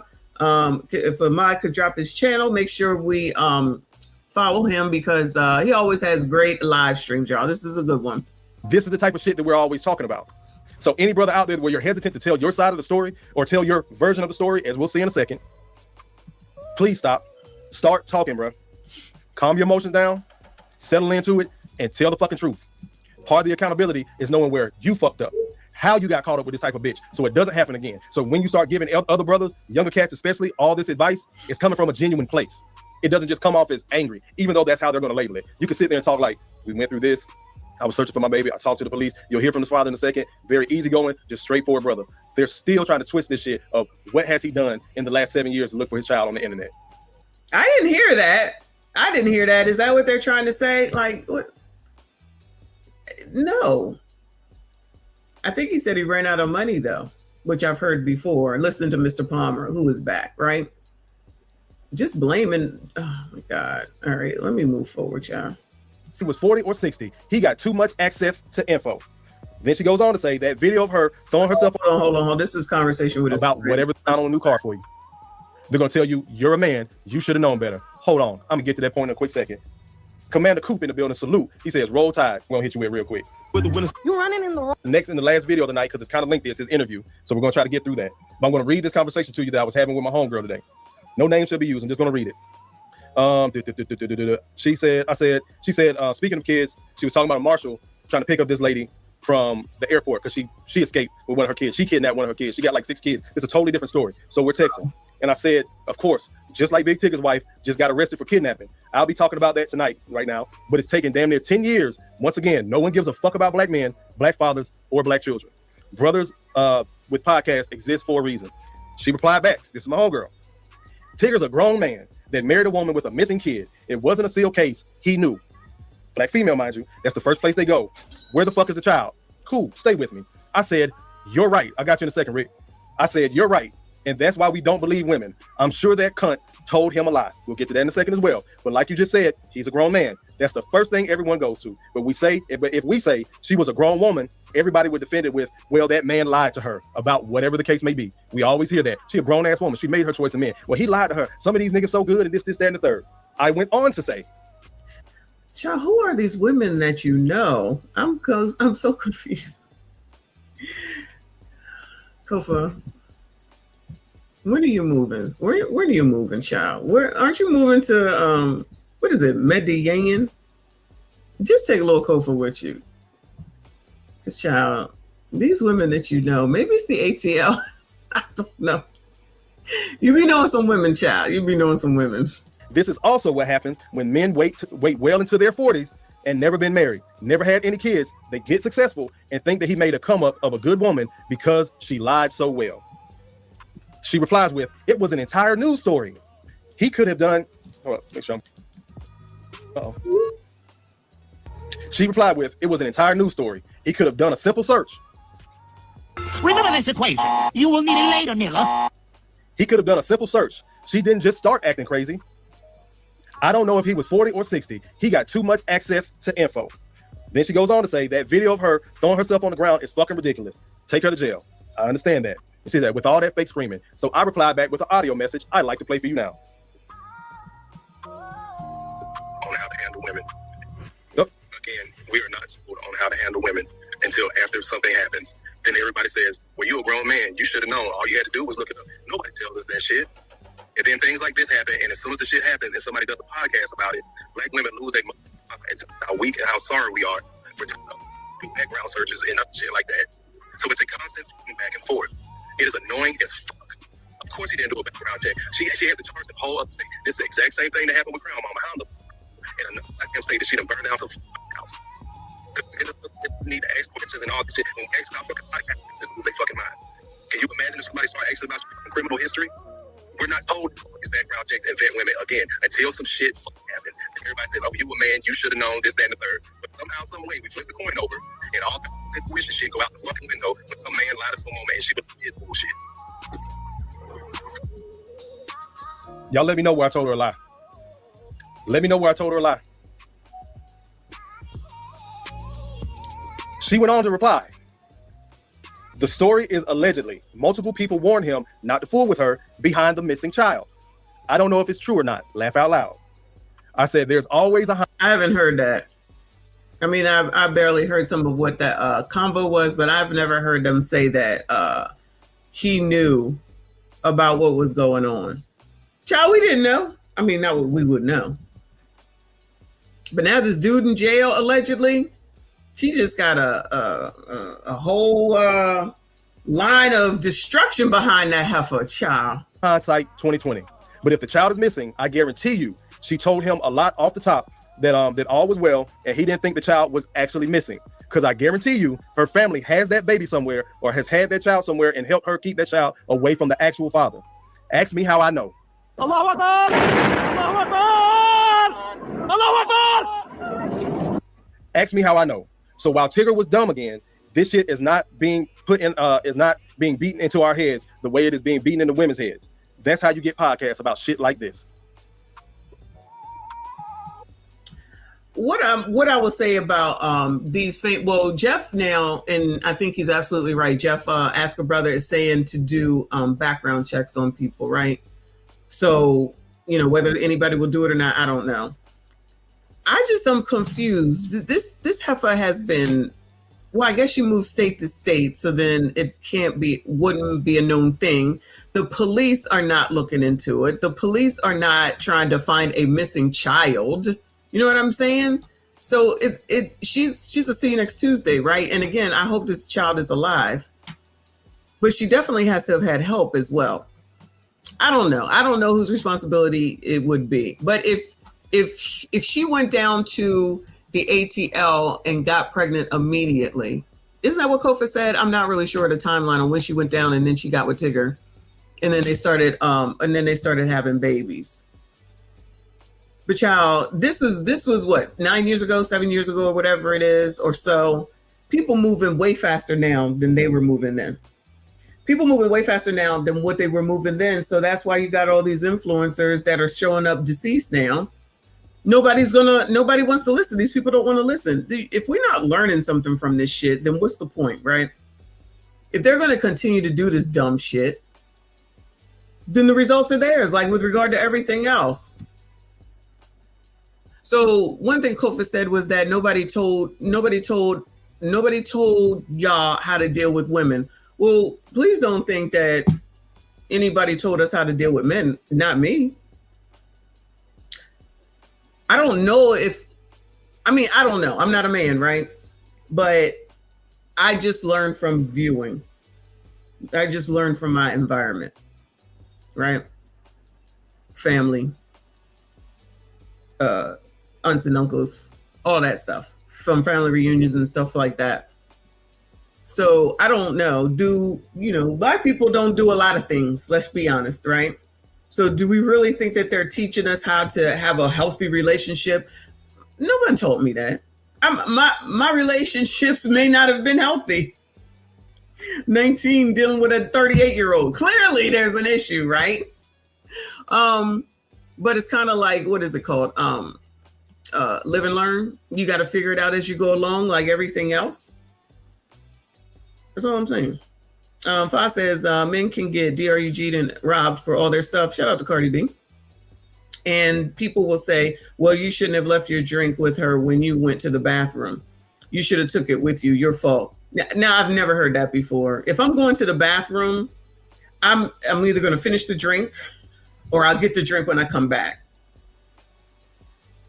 I would never leave a drink out. I would never leave a drink out and then come back. That doesn't even make good God sense. Like sometimes people need to do some things that make sense. I just feel like people just think that everybody else is responsible for them, much like the heifer with generation, X. It's you. It's trial and error. You got to unfortunately figure it out. But, I knew about Bill Cosby. So Bill Cosby is an old thing. I know everybody hates him now. How am I blaming men? What are you talking about? How am I blaming men? Self-accountability. I won't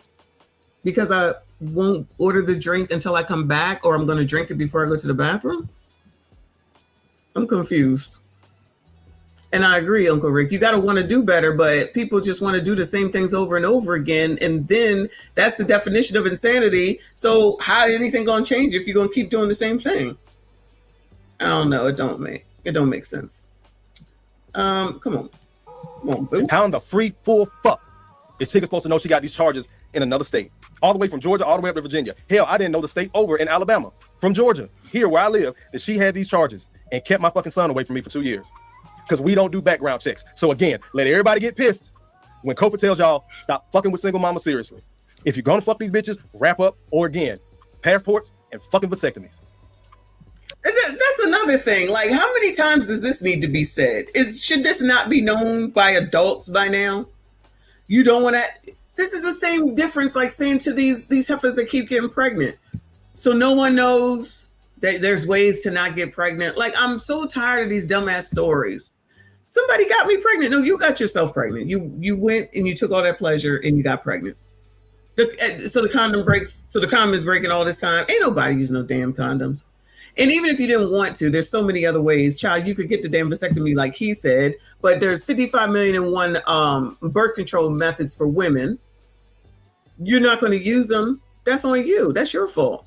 So when you come up here talking about you got all these kids and you can't afford, I can't, y'all. I can't do it. I can't have empathy or sympathy. And it's not because your moms and dads didn't teach you. It's because you're a dummy. You're a dummy. You don't want to have kids, you do something not to have kids, whether it's not participate in the activity where you get kids or you do some sort of birth control, whatever that might be. Like if this is the hard stuff, y'all, let's think about this for a second. If this is the hard stuff, then what is the hard stuff? Like when you lose a job, when your significant other can't work anymore, you may have, God forbid, something wrong with you physically. How are you going to carry on? If figuring out which birth control method to use is the hard part, no wonder these motherfuckers are out here mad at the world. They dumb. They're dumb. That's not even a hard thing. John, not the pull-out method. Goodbye, sir. I can't with you. That's probably what they be doing. Or just don't fuck with these broads at all. Now, somebody gonna see this clip, it be mad about me telling you not to fuck with single moms. But just like my homegirl, black woman, he should have known something was up when her child was missing. Just like we should know something's up when the fucking father's missing. Got it! It's hotter than fish grease! If we're gonna take all that shit into account, because these are the things we're told to overlook, just ask a couple of questions. Or y'all don't ask enough questions, but when we get to questioning and start pointing fingers, you know that was on you. You ain't have to fuck with that nigga. What made you fuck with that nigga? This, that, and the third. And she's gonna raise holy hell. You're victim blaming. It's the same. I'm getting I guess Kofa is saying that this friend of his is cutting for that girl. Fuck that bitch. You already know, I already said plenty of times, don't nobody care about none of these kids. Nobody. They only care about them when they are, I guess, kidnapped. Clearly that's not the case, actually, until they're a criminal or deceased. When does anybody have anything positive to say about any of these kids? They sitting up here showing them learning that damn song. Now y'all got a low sperm count. Abba has been messing up. Is that shit still going on? Same stereotypical tropes and traits. Let me get the comments real quick. Let me scroll up. Have some more people come in. I want to make sure I get everybody. We don't know who's screaming, Mr. Tigger! I don't know where that kid came from. Somewhere in that space of her daughter and that kid and the one that she just had with Tigger. Then there's Kofa on the thumbnail. Just we talk about, once again, my personal situation. When the more I learned about this woman, I kind of dodged a bullet. But my baby mama is tapping on that fucking glass to be this goddamn crazy. That's why I'm going so hard for my fucking son, trying to get full fucking custody. Another Kofa only know crazy women, y'all. No shade, Kofa, if he's still here, but everybody is crazy around him. I think it's the ATL. I'm gonna blame the ATL. She was fucking his best friend, so you know, I mean, everybody's fucking down here in Atlanta. I don't know what to tell you. They breeding like rabbits down here. Everybody getting ass. They clearly crazy down there. Maybe it's the South. I don't know. I've never heard a situation like none of these stories. Never, ever, ever, never, ever, and never. Wow. Wayne, thank you, boo. He said they're clogs in the wheel. Let's keep churning. Shout out to you. I appreciate you. Come on, child.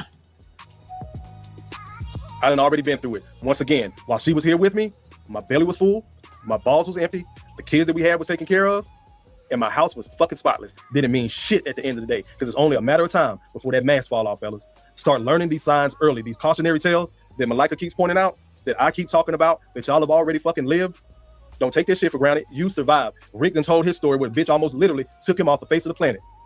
Stabbed him. Rick, correct me if I'm wrong, bro, if you're still in here. Stabbed you within an inch of your heart. Uncle Rick, are you here? Is that you he's talking about? What the fuck? This shit ain't no fucking joke out here. Yeah, I started out with the Mr. Tigger bop that somebody chopped up on the internet, but it's not a joke. Because now we finna get serious. Let me get the rest of y'all comments. We gonna keep on rolling. No News says they always handle Keisha with kid gloves. This is a fucking fact. Knocks down another three ball. This guy gravitating toward those guys. They don't give a fuck about their children. And these dumb bird brain assholes and gave these niggas full fucking families to not take care of. Oh my God, I didn't know that. Wow.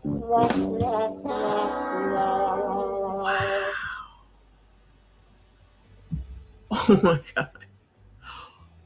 Who are these women, y'all? Oh my God. I did get hit with a book though. And I did get kidnapped. So I guess that's the equivalent, right? Or no? Allegedly. I don't know. Everybody crazy. Let's keep on going. Death Reaper in the building. Salute, good brother. I appreciate the car in a freezing car. So he's gonna tell that whole story. All right, so I already played this, so I'm gonna stop it there. But shout out to Kofa. Go watch that video, that live stream if you haven't.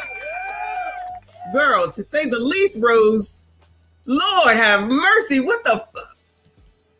Woo, Lord help your people. Don't put them bitches on me. I don't know one person like none of that. Not nail one. That's why when I hear this shit, I'm like, who are these women? Who are these people? Where do y'all find these people? Where they from? What the fuck? Crazy. She stabbed men when I was trying to leave after she put hands on me. An inch away from my heart. Oh my God. That's like your own Carmelo Anthony story. She stabbed men or me? Okay, she stabbed me when I was trying to leave after she put hands on me.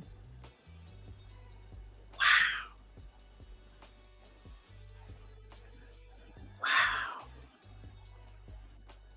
Okay, glad you made it out. Wow, I'm flummoxed. I am flummoxed. I guess that's supposed to make her want to come back to you. Wow. Thank you, Kofa. He said, Lord, I'm back. My neighbor stopped by as soon as you started. Now I got to rewind and replay gang. Yeah, thank you so much. I appreciate you, RB, and appreciate you, Missy. You don't know because most men don't talk or tell their story. I'm saying it from the woman's side. Like, I don't know women who've done stuff like this. I don't know women who fight men. I don't know women who stab men. I don't know women who wild out like this. I don't know women that kidnap kids. I don't know women that send men to jail. That's all I'm saying. That's all I'm saying. I figured I would hear about one or two by now. So I don't. I'm gonna go ahead. I'm gonna go out on a limb and say that I don't. So yeah, it's surprising. It's crazy. But you know, I don't like people. Yeah, I don't like people. I don't be hanging out with people. You know what I'm saying? Especially bitches. But I'm just saying, for the ones I've known, the ones I know and stuff like that, even the dudes that I know, like, they don't do stuff like that. Like I said, I don't know men who don't take care of their kids. I would never know men that don't take care of their kids. Most of the people I know are married. Most of the people I know have been married for a long time. All their kids they're a pain in the ass because they're all a pain in the ass, but they're all normal. They're not robbing banks. They're not doing team takeovers. They're not on the internet whining about their parents. They're pretty normal from that perspective. They're a pain in the ass because they all are, you know? That's all I'm saying. Yes, Messi, that's why now if a woman hits me, I steal off on them. A woman can end your life just like a man. Absolutely. Quick, especially with a knife. Sheesh. Especially with a damn knife, especially after what we just saw with Frisco, Texas. I'm glad you're okay, child. That is crazy. That is crazy. I don't know crazy shit like that. Thank the Lord for that blessing. Anyway, let me get into this Nolan thing story because it's already 2 hours and I'm already tired.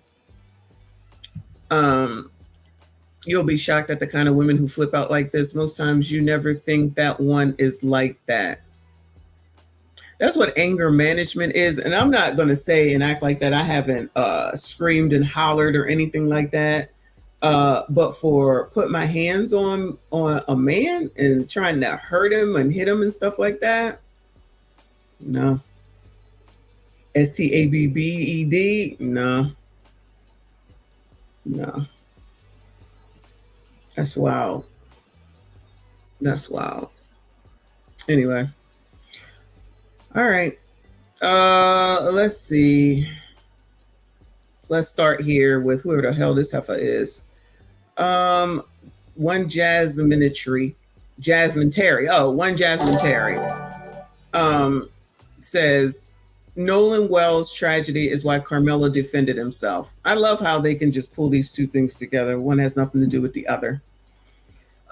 So for those that don't know, Nolan Wells lived in Mississippi and he went out for the 4th of July with his friends. He's black, they're all white. They went to some island where they boat out. So clearly, if your friends have a boat, they got money. And I'm assuming since he knows them that he has money too. So they went out boating and then they came home. The white boys came home. Nolan didn't. And then he washed up deceased a day or two later. So, of course, people are saying that it's similar to Carmelo and saying that now they're saying that black boys shouldn't hang out with white boys, males, however you want to look at it. Just all this dumb stuff that, you know, TikTok comes up with now. It's all about race. It's going to be just added on to this Carmelo stuff, which is basically what she's doing here. Her caption reads, "What happened to Nolan Wells is exactly why so many black men speak about protecting themselves before the world decides their story for them. Now they're down for y'all, okay? Lest we not forget. These people do not care about y'all until you are deceased or you are in jail. Now all of a sudden, there's all this talk about black men and what you need to know and what you need to do and how you need to do it because this situation, this is what happens. Carmelo is the same, blah, blah, blah, blah. 10 seconds later, you ain't shit. Say I'm lying. Too often, Black lives are judged by assumptions before facts. Truth matters, context matters, our humanity matters. Now your humanity matters, some sassy streets. Me being pro-Black isn't about being anti-anyone. It's about demanding the same grace, justice, and presumption of innocence that everyone deserves. We will continue to stand on truth, accountability, and the value of Black life. So shout out to the value of Black life. I wonder if she had anything to say about Chicago, which I never got to last weekend. Shout out to Mona D, I see you. Or any of the other things that are happening to Black people. But if I mention that, then that means I'm a white supremacist talking points, because always focus on when someone allegedly, got to say allegedly here, white did something to a Black person. But when Black people do it to Black people, it's not a problem and it's okay. Now, me personally, I think that's asinine, and it shouldn't be anybody taking anybody out. But imagine if they took this stance in fervor to clean up the damn neighborhoods where this shit is happening, parent your fucking kids, and made sure that Black people stopped taking Black people out. I wonder how much that would make things better. But nobody wants to talk about that, and I bring it up. That's when I become Auntie Ruckus, because that's how the community is. I'm not saying that this situation is okay, but it's not okay with this situation. It's not okay with what happened last night, last weekend, last 4th of July, the Memorial Day, and any of these other cities with regard to Black people who are no longer here. But for some reason, Black people can't seem to see that. I don't understand why. It only matters when a white person is involved. So Nolan Wells and Carmelo Anthony have nothing to do with one another, except for they're two Black young men that were hanging out with white people. That's it. That's it. But over here, I just saw this come up. Oops, wrong thing. Where it looks like the friends are at Nolan's house. So it says, after days of questions surrounding Nolan Wells' death, a new video shows his friends gathering at his mother's home to comfort her. Now, I thought he had a mother and a father. I'm not really sure. So I guess we'll have to figure that out.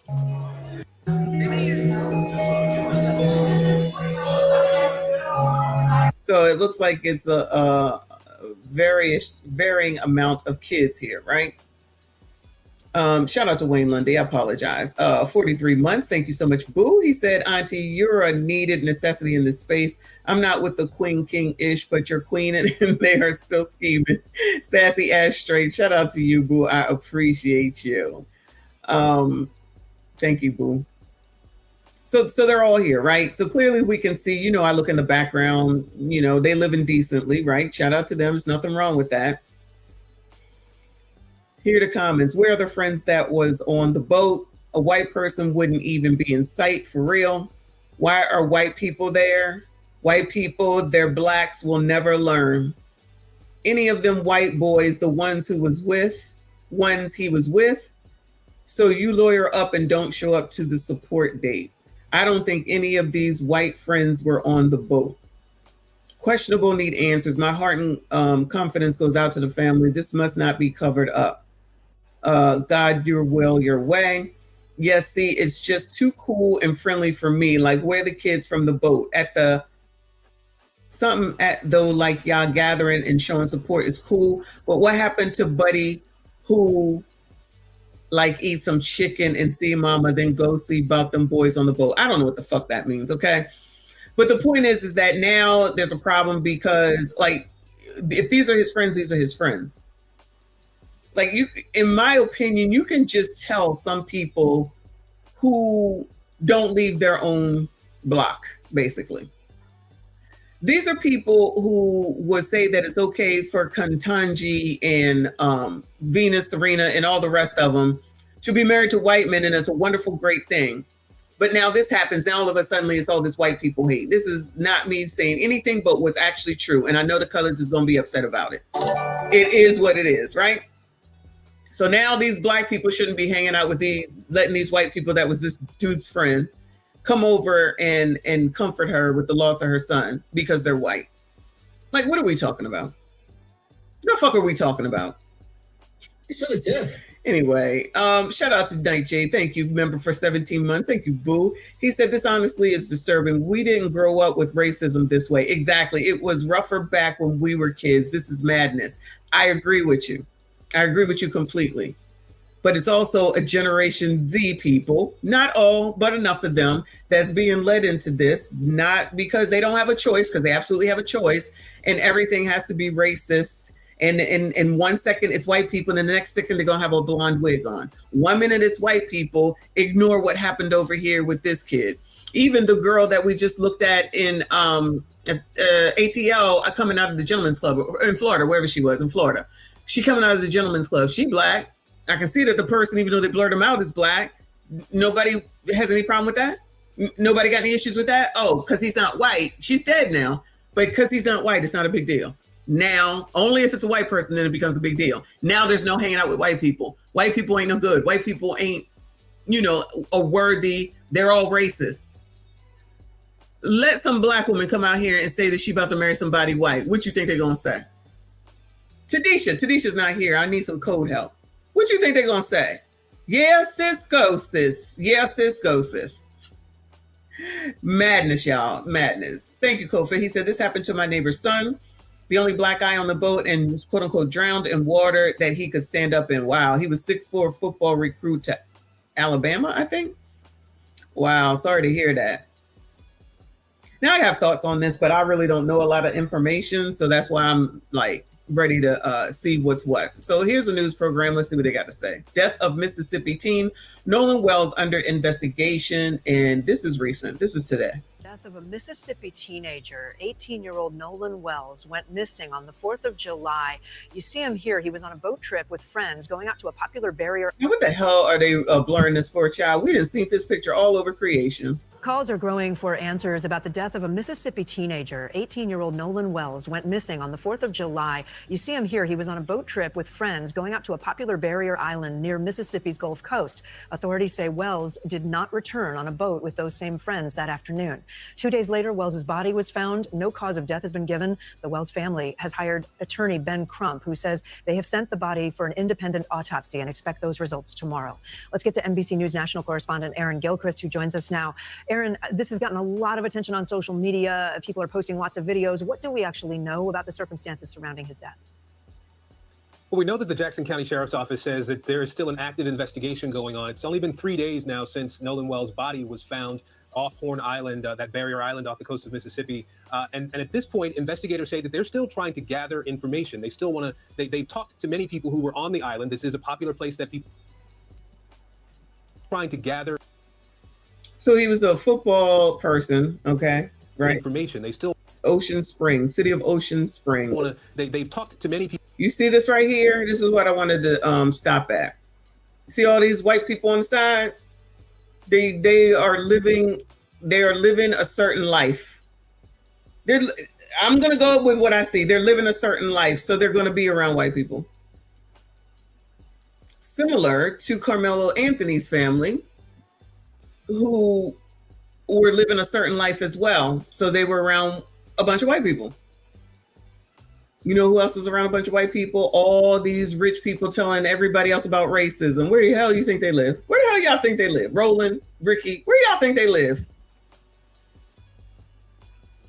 So for people to sit up here and talk about white people this and white people that, well, this is where they were living. Where are they supposed to live? What are they supposed to do?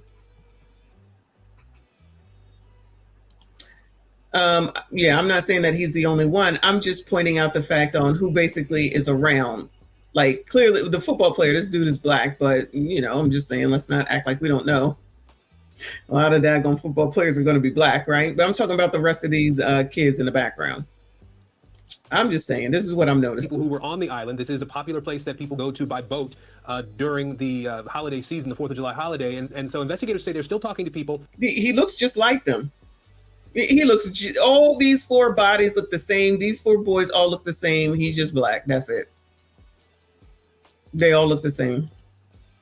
and they're still trying to gather more information. They've asked the public to share with the sheriff's office any video or photos, specifically asking for unedited video or photos, which may be slightly different from some of what we've been seeing online, where people have tried to enhance audio from what they say was an argument that may have been happening on one of the boats or on shore that people have suggested Nolan and his friends may have been involved in. The sheriff's office not verifying that. At this point, the family has hired Ben Crump, as you noted, the civil rights attorney, who says that the family just wants urgency and transparency in this investigation. He pointed out that Nolan is black and his three friends who were on the boat with him are white. And he said that law enforcement in Mississippi has a history that has made the family want to reach out to him, and is part of the reason that they're asking for that increased transparency. I do want to share part of this. So one of the things that many of people said to me before I went to Mississippi last week, and myself, I didn't know this was going on, but clearly I was here when this was happening, is that you got to be worrying about racism, of which I'm not going to act like it wasn't in the back of my head, right? Oh, you got to worry about the white people. You got to worry about the white people. I met the girl on the plane and, you know, she was like, do this, do that. You can ride to Nolan's, rent a car, go to Nolan's, go eat, blah, blah, blah. And I was going to do it. I think I told y'all that I was thinking about doing it. And then she had said, just make sure you don't get lost. And I was like, yeah, I think I'm going to be done with that. I'm not going to do that. So then I talked to my husband. I talked to my trainer and somebody else, 3 men. My dad, and they were just like, yeah, no, you're not going to drive to New Orleans by yourself. At least if you were with someone else, maybe, but no, because if you get lost, it gets late and then it's the dark. And then I was thinking anyway, it's like, I know where I am. I know Philly, Jersey, Delaware, Maryland pretty well. So I know some back roads. I know how to get through shit. I know what looks familiar and stuff. I would not have a clue here. And I would have to completely depend on GPS. Nah. I was like, yeah. All right. Not a big deal. So I was in Mississippi the whole time. But that's stuff that would go through my mind. But I wouldn't want to end up in a sundown town or in a ghetto, a hood, none of that. But I wouldn't have no idea what to do, where to go. I'd have to completely depend on GPS. What if that shit is wrong? Because not gonna act like it's always right. So I'm just saying. I didn't go. So I listened to all this MSG and what they said. Statement from the Jackson County Sheriff's Office where they say, we recognize that a significant amount of information, speculation, and commentary has been shared on social media and throughout the community. As with any active investigation, our investigators are working to establish the facts through eyewitness accounts, physical evidence, and other reliable sources. Kate, as you noted at this point, the state has not said what it found in its autopsy, and the family of Nolan Wells is having an autopsy done separately by Ben Crump's team. We expect to hear more about that tomorrow when there's a news conference scheduled where we understand the family will appear, Kate. All right, Aaron Gilchrist for us. Aaron. I think this is from today. Hold on a second. It said 5 hours ago. So yeah, so this is up-to-date information. This is 5 hours ago. So I look forward to the news conference. And I work from home tomorrow, so maybe I can catch it when it comes up. And my boss is off. Cops investigating, because they told me that this case was closed. I heard someone say that this case was closed, and I'm like, how? Cops investigating Nolan Wells' death reportedly find no evidence of a crime at this time. Family hires attorney Ben Crump. So this was a day ago. So this is kind of older. This is his mom, right? So is his mom and dad together, y'all? Do you know? Bueller. So here's a picture of the 4 dudes. It says, I want to thank our family and friends community, United Cajun Navy, local law enforcement, and everyone involved for all this love and support resources over the last few days. His father, our family, friends are absolutely devastated. My heart broken for my sweet son, who was always willing to cheer and uplift others. Nolan was a special soul. I love that name.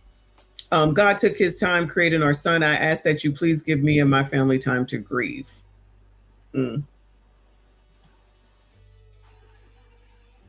They all look the same, y'all.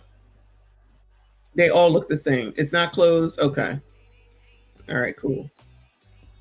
It's just one is just black. We can hear it now. Dude. Gnarly. Do I want to go to that one? Hold on a second. No. So this page, I don't know who this page is, Scholarship College Mama. of course, the conspiracy theories are saying that all these white kids' parents are lawyers, judges, and all those things. So they're going to make this into Carmelo Anthony 2.0 and saying that the fix is in and this is all racist and they're not going to hold them accountable. Nothing has even happened yet, but this is how the internet is. The doctors and the lawyers and the judges' parents of these 5 have said that they would like privacy, please, at this time. But you know what? Name them publicly. No privacy and no peace for Eli, also known as Jax, Eric, Wyatt, Warren, and Morgan. What happened to Nolan? What did you do to Nolan? What are these names? Eli, Eric. Well, Eric is normal. Wyatt, Warren, and Morgan. Is that a girl? Nolan. His phone came back safe, but he didn't? Okay, now that is crazy. So allegedly, they brought the phone back. The boys brought the phone back to the mom. They brought Nolan's phone back to the mom, which seems similar to Shanquella Robinson. If you remember, they recorded it like assholes. And then they never got charged, y'all. Nothing ever happened to them. Then they came home, brought her stuff and said, yeah, child, we don't know where she at. She in the hospital. And then just went off. Like, what? That's crazy. That case has been closed, if I'm not mistaken. Why were y'all arguing just minutes before he was reported missing? And y'all were continuing to party late into the evening. Other boats that were docked and parked next to yours saw y'all. But Nolan was missing. We're gonna find out. The truth shall come to light. These are Nolan Wells' friends that didn't remember anything, but yeah, so allegedly they all cleaned their social media and got rid of it and shut it down and removed stuff and stuff like that. They unfollowed him. This is allegedly, I don't know if it's true or not, which obviously is crazy, but it doesn't matter. The shit can all be brought back. I don't even know why people think that they're going to get rid of anything. It all can be brought back if it's on damn internet. they remembered to deactivate every single social media account that they have. Them, his girlfriend, their parents, all the accounts deactivated and wiped clean. All of them. Jax, Eric, Wyatt, Warren, Morgan, jail. Jail for everyone. Because you know, they're already circling the wagons. They're already lawyered up. But wait, their parents are doctors, lawyers, and judges. This is the father of one of his friends. And this is the stepmama, Ashley Cole. Court judge for Jackson, George, and Greene counties in the beautiful state of Mississippi has already deactivated her account. Deactivated all the accounts, and they have all unfollowed Nolan. And this is Katie, who is either a friend, close friend, or girlfriend, who is supposedly, allegedly cooperating with authorities because all the other friends are lawyered up and circling the wagons and not helpful and not talking. The doctors and the lawyers and the judges' parents of these 5 have said that they would like privacy, please, at this time. But you know what? Name them publicly. No privacy and no peace. Now, I don't know. Somebody said dox, and I don't know if this is a dox. I feel like they were saying their names already before she said them, just FYI. But I thought their names were different. I don't know why, because that Wyatt one stands out, because that sounds just not a normal name to me. Sounds like somebody who should be wearing a cowboy hat. So no evidence, exactly, just gossip. These people don't know anything. It's the same shit. They're just transferring over from Carmelo Anthony into this. Yeah, this is all internet gossip. Nothing. I don't think anybody's getting arrested. So unless somebody's getting arrested at this point, I don't even care. Those people that went on with their lives, changed their names, all this crazy stuff. But yeah, so that is from that crazy person. But they're all basically doing this type stuff. Just saying shit. Don't mean it's true, but this is what they think because they still on the high of Carmelo Anthony.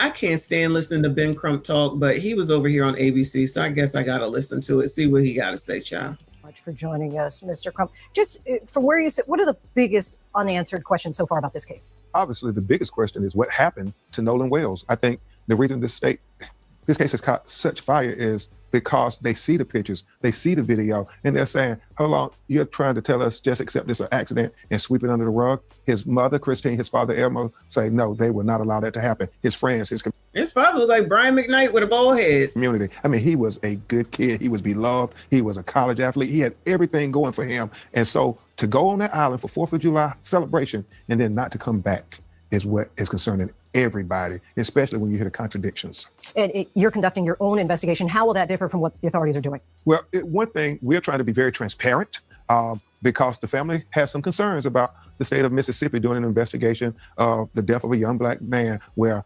young white students may be looked at as having some culpability. So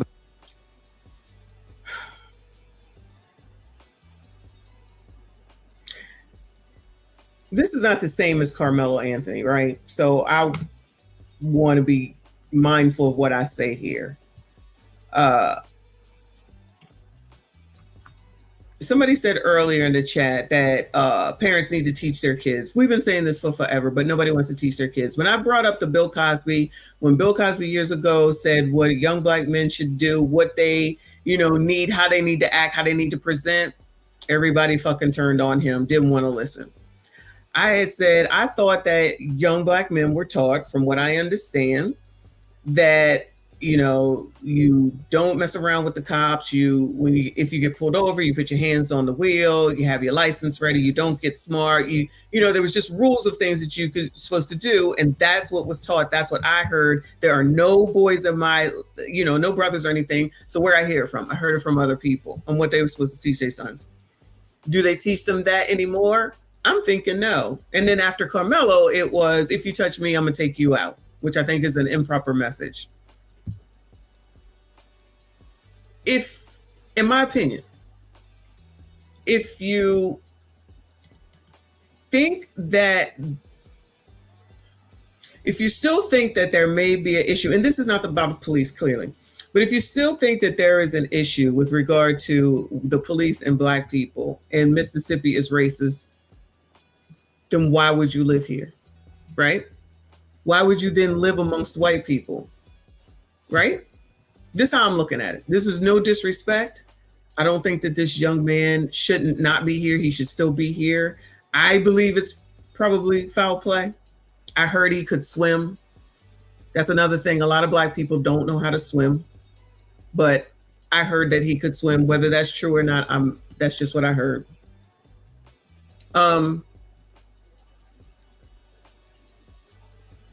But you live there, you pay taxes there, you work there, that's your life there, your friends were there, the community was there, everybody was there, but then now all of a suddenly it's, you don't have trust in the state of Mississippi. You do have trust in the state of Mississippi, or you would not have been here this long.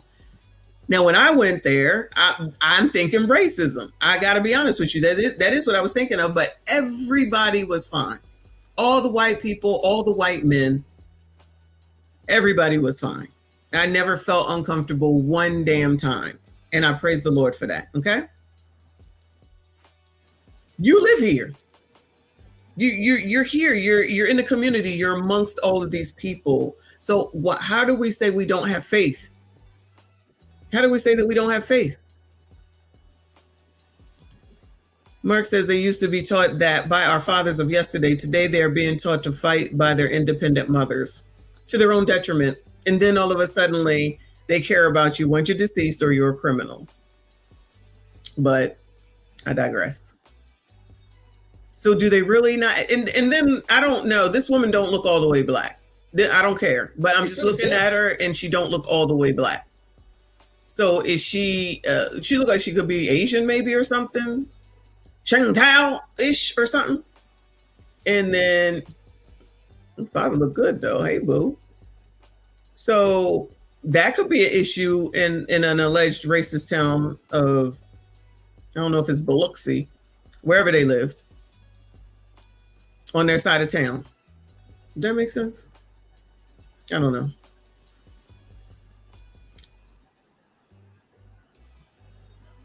Maybe they came from here from the beginning. I don't know. But it was not that bad when these two were together, because again, she looks like she's not all black. So then there's an interracial couple, allegedly.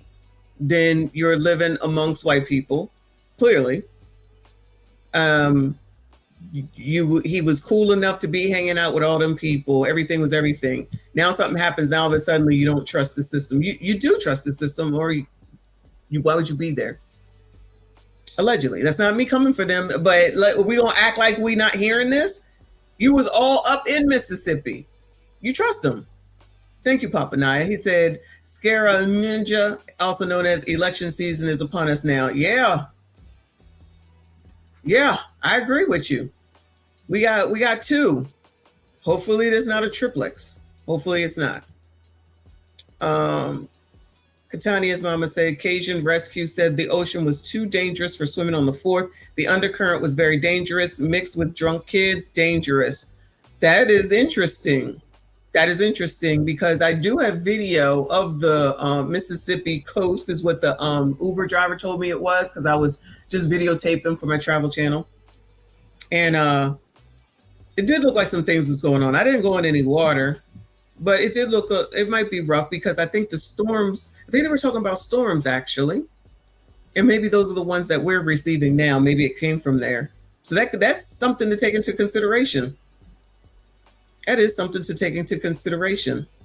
But you know, some people are not going to hear that because they're not going to think that way, right? Because the one Uber driver was telling me that the Mississippi Gulf is kind of these other rivers, I guess, Mississippi River that feeds into it or something.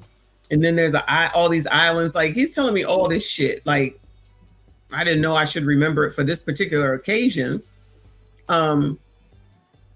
But I could see where maybe that could be a thing. There wasn't a lot of people out on the beach from what I saw. It just wasn't a lot of people. And it was hot as hell. Here, they at the beach. Here, they at the beach. They're going to be there. It's hot. It's warm. It's 69 degrees. White people going. I'm telling y'all, you call me racist all you want to. They're going to be at the damn beach. Especially if a ray of sun comes out, they're going to be at the beach. I'm just saying, I really didn't see many people out there. They were doing the jet skiing and something else that they were doing, but there wasn't many people out on the beach from what I saw. Good information. I didn't even think about that. Uncle Rick says, my wife's family is from Tupelo, Mississippi. Some of the coolest white folks I'd have met down there, but what do I know? Yeah, I didn't have that feeling at all. Plenty of white men around too. The white men that was over here, I was in a casino. He was right here. He was talking to me the whole time. Some other white man, when I was over here at a different machine, talking to me the whole time. Like, it wasn't, in my opinion.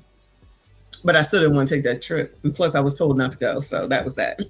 Meaning going to Nolan's. But I'm assuming it couldn't have been that bad since they lived here. And they were able to, clearly, I would assume, make a pretty decent living there. But now suddenly we want to say, and I don't know that they're saying it. Which one? I don't know if they're together now, none of that. Now they're not, they don't trust it. I know you want justice for your kid. I understand. I get it. But that's just what I'm hearing. Chris, thank you, boo. He said, I just moved to Alabama. The white people tell me to have a blessed day and return their carts at the grocery store. And the hand carts are always there. You need to tell me they're not down the street. They're not across from the mailboxes and stuff like that.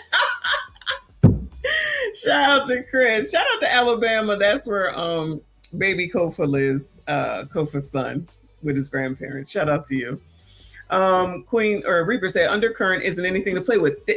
That now that Katania's mom said that is so true. And let's not act like most Black people know how to swim. They really don't. I'm going to assume he knows how to swim, right? Because it just seems like this type of family, they're going to make sure you know how to swim. I know how to swim. But even the best swimmers, who died under the in Hawaii swimming? Who was that? Malcolm Jamal Warner, if I'm not mistaken. And he was a swimmer as well. You don't know about the water and what it can do. And if people were drinking and if people were doing other things, since it was a holiday weekend, that's going to play a role. But I feel like other people are not trying to hear it because they want to mesh Chow. Actually, this would be the third. Chow, Carmelo, and now Nolan. They're gonna put this shit together. They're not gonna think about stuff like this. This is just not stuff that Black people will think about. I'm sorry, they really don't. But that is definitely something to take into consideration. These people were out on boats. They're taking boats, okay? As a person who spent summers in Martha's Vineyard, I understand this. Lots of people don't understand a life like this. Lots of people do not understand a life like this. You got to get there. These people who go to places like this ain't trying to fuck shit up for the most part, because this is a sanctuary. This is a reward, whatever you want to call it. This is where you are so that you don't have to be around crazy ass regular degular smegulars, right? You have to take a ferry to get to the vineyard. Then there's the inkwell where Black people are. Okay, so that is a thing, right? That's not where we were. We was amongst the white people. I'm gonna just say it, okay? We was just amongst the white people, and it was never an issue all the years. And it's my whole family, including my kids. My mom had a house there, so we were there. We were there. It was never an issue. I just think that if people are racist, they keep it to themselves sometimes, which is a good thing, child. And or maybe they just aren't. And live and let live. That used to be a saying back in the day. Live and let live. I don't know if people say that anymore. As long as you ain't bothering me, I ain't thinking about you. Stuff like that. A lot of people don't know a life like this. So seeing them be out on that boat, a lot of people don't understand it. And they won't think about current, like Katanya's mom said. Agree. I didn't even think about that. A lot of Black people don't know how to swim. They ain't thinking about swimming. They ain't thinking about learning how to swim. It's not on their mind. Ain't on their parents' mind. I think it's something that everybody needs to know. That's why I pay for all my grandkids to learn how to swim. All of them. It's important, even if you don't go into the water. But what does this mean? Like, don't start with me. Y'all, I'm very chill right now. Don't. I'm not in the mood. It's too late.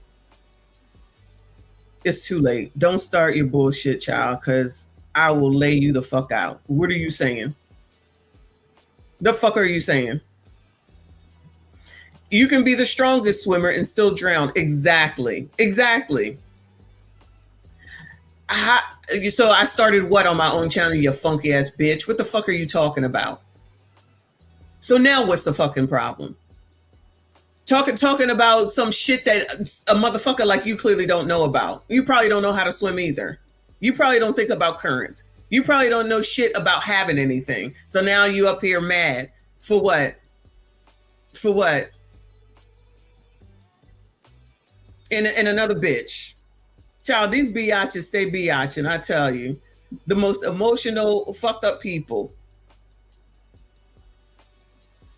I used to practice swimming years ago, but it's been a while now. You need to learn how to swim. Doggy paddle at minimum. Doggy paddle at minimum. And again, like with Malcolm Jamal Warner, he was a swimmer. He was a swimmer. And that was early morning, and he got taken up out of here. The water ain't nothing nice, y'all. The water is nothing nice. Anyway, took my granddaughter to her swim class tonight. She is 6 years old, and she's determined to beat me in the freestyle. I love it. Yeah, child. I love backstroke and breaststroke and all of it.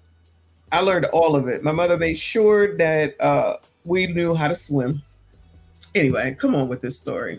The family is concerned about that. So we're going to have an independent autopsy. We have investigators talking to witnesses that have no alignment or no allegiance to the state. And that's important, Lindsay. When you think about Mississippi and the history of Mississippi, you know, this is the state where Emmett Till was lynched. Here we go. You mentioned earlier there are some contradictions. Yes. What gives you confidence or perhaps concern about the investigation so far? Well, the fact that they continue to tell the family that we don't see any evidence of any foul play, even though you have students who recorded an altercation while they were on the boats of argument where you had Nolan and somebody yelling at one another on the boat. So that's an issue. And then you have the young lady make a statement and she says, well, Nolan and I finished talking and Nolan said he was going back to the boat. And then the boys on the boat said, no, Nolan told them he was going to stay with her. And so they are conflicting. She's saying he went and got on the boat. They saying he didn't get on the boat. So which is it? And all we know is Nolan is dead. The Wells family, Nolan's parents, how are they coping in this moment? Lindsay, they are. I hate when reporters ask dumbass questions. In disbelief. They are in disbelief. You know, Nolan was to report back on Monday after the 4th of July to his college. That's when fall practice started. He did phenomenal. He was looking forward to getting an NIL deal with Division I football. He had everything going for himself, and his family just can't believe that he's gone. His mother, Christina, is in constant depression. But my baby is gone. His father's trying to be strong, but obviously he's trying to explain to Nolan's younger brothers and sisters, what happened, Daddy? What happened? Can you clarify for us what was going on with his cell phone? Yeah, and that's something that's really troubling to his family as well. Child, why does she have to bring it up? Shout out to Smitty. Thank you, Boo. He said, Messi, I'm in the Outer Banks of North Carolina across the ocean. Why they already got a GFM for a GoFundMe for 200K. Mama looks Philippine. Definitely like Asian or something. Look, y'all, another one that don't know what the fuck they talking about. Talking about 17 and they one of the 17 in one damn live stream because they know so much. Like, that's supposed to make me feel some kind of way. Girl, if you don't go suck, I gotta be good, y'all. Y'all gotta be good. Anyway, you can see your way on up out of here and scroll the fuck up. But no, always gotta be a biatch that can't control themselves. Always, always, always, always a bitch. Always a female. Always, always, always. But anyway. Yeah, can we at least get to the autopsy? It's all this, you know, the history of Mississippi. What the fuck does that have to do with anything? Did the parents know about the history of Mississippi? Let's just start race baiting. Emmett Till. Okay. Did the parents know that? Did the parents know that when they decided to stay and live in Mississippi and have a family and raise them and have success and be well-to-do? See, people that don't know about well-to-do will sit up here and worry about how many people are in a live stream. You know what I mean? Because they don't know anything about having anything. People ain't out here trying to not have anything. And I'm not saying that there's no foul play, but nobody knows anything yet. No one knows anything. A bunch of freaking TikTokers speculating as usual, conflating shit. And then you got this nigga who says the same thing every single time he comes to talk. You know the history of this city. You know the cops' history in this city. You know the history of this city. No, we don't know that. No, I don't know that. And I don't know what that got to do with this. It was okay for them to live there, though. You know, the guys on the boat, they said Nolan stayed, but they took his cell phone. That's not adding up to them. The fact that then when the family gets the cell phone back, Lindsay, they're saying they are trying to understand why they're deleted messages. And so it's very... Yeah, that's important. There's allegedly deleted messages from the phone, which is still stupid because they're going to get it from the fucking company. AT&T, T-Mobile, they're going to get it back. People, you know how many times have we heard them say, oh, well, the search engine, you know what I'm saying? They looked into the Google search and this is what they were searching. So y'all really thought it was gone? I don't even believe in incognito. I mean, sometimes I use incognito view, but y'all, I still think that somebody could find that. It's the internet. This is what we wanted. Everybody can find out everything. There's no more privacy. Anybody thinks that there's privacy, you're a fool. There's no more privacy ever, never, no way. None.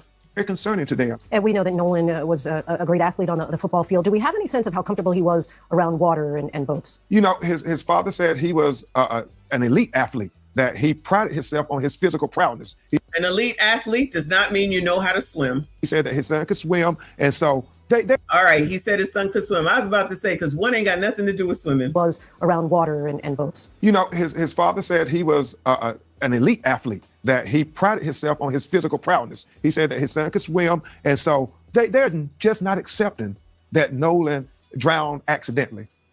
Beyond the headlines, have the Wells... I didn't think that... I thought they didn't make a determination yet. His family said how they would like Nolan to be remembered. Yeah, everybody, not only his parents, but the whole community, his teachers, his coaches, the people at his college, they're saying he was just a great guy. Always trying to be supportive, be encouraging, wanted to make the world a better place. His mother talked about his smile, and she's like, she doesn't know when she's ever going to smile again. Mr. Cromwell, thank you so much for the time. Really appreciate it. Thank you. All right, Benny. It's a sad story. It really is. Everybody gonna jump to conclusions, of course, but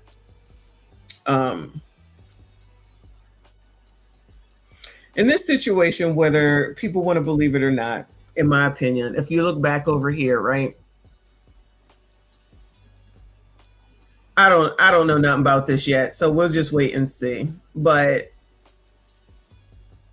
if you're around a lot of white people, you're living around a lot of white people, you go to school with a lot of white people, then that's who your sphere of influence is, or whatever you want to call it. Sphere of influence. Just like with Bronny James, when they have a conniption because he takes the white girl to the prom. Well, that's who his village is.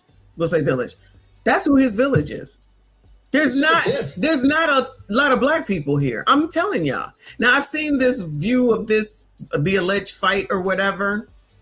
You know what I mean? With what they're saying is a fight, which I really can't tell. But, that's what they're saying. But so if there is a fight, does that mean that has something to do with this? I don't know. Nobody knows anything at this point. But everybody knows everything and don't know shit. But if you're taking out a boat, you definitely are in a different tax bracket than many of people seem to understand. If you're out here and saying we're gonna take the boat out, it's different. It's just different. Like it, love it, hate it. It's just different. So if he was allegedly that girl was his girlfriend, it was liking that girl, it would make sense. Those are the girls that were there. Now, can we be honest for a second, black people? If this dude showed up into the community, would black women be interested in him? Be honest. If Nolan showed up in the community, would they be interested in him? Forget that he has money. Forget that he has money. Would they be interested in him?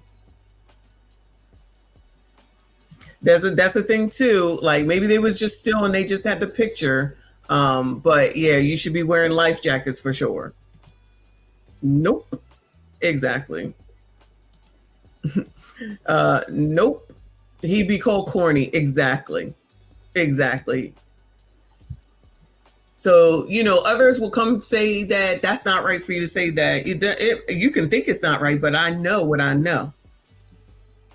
And the only reason that black people, Democrats, liberals, and progressive are latching onto this story is the same reason for Carmelo, so that they can play the racism card, get black people all riled up, use that in order to get them to vote for who they need them to vote for, wash, rinse, repeat.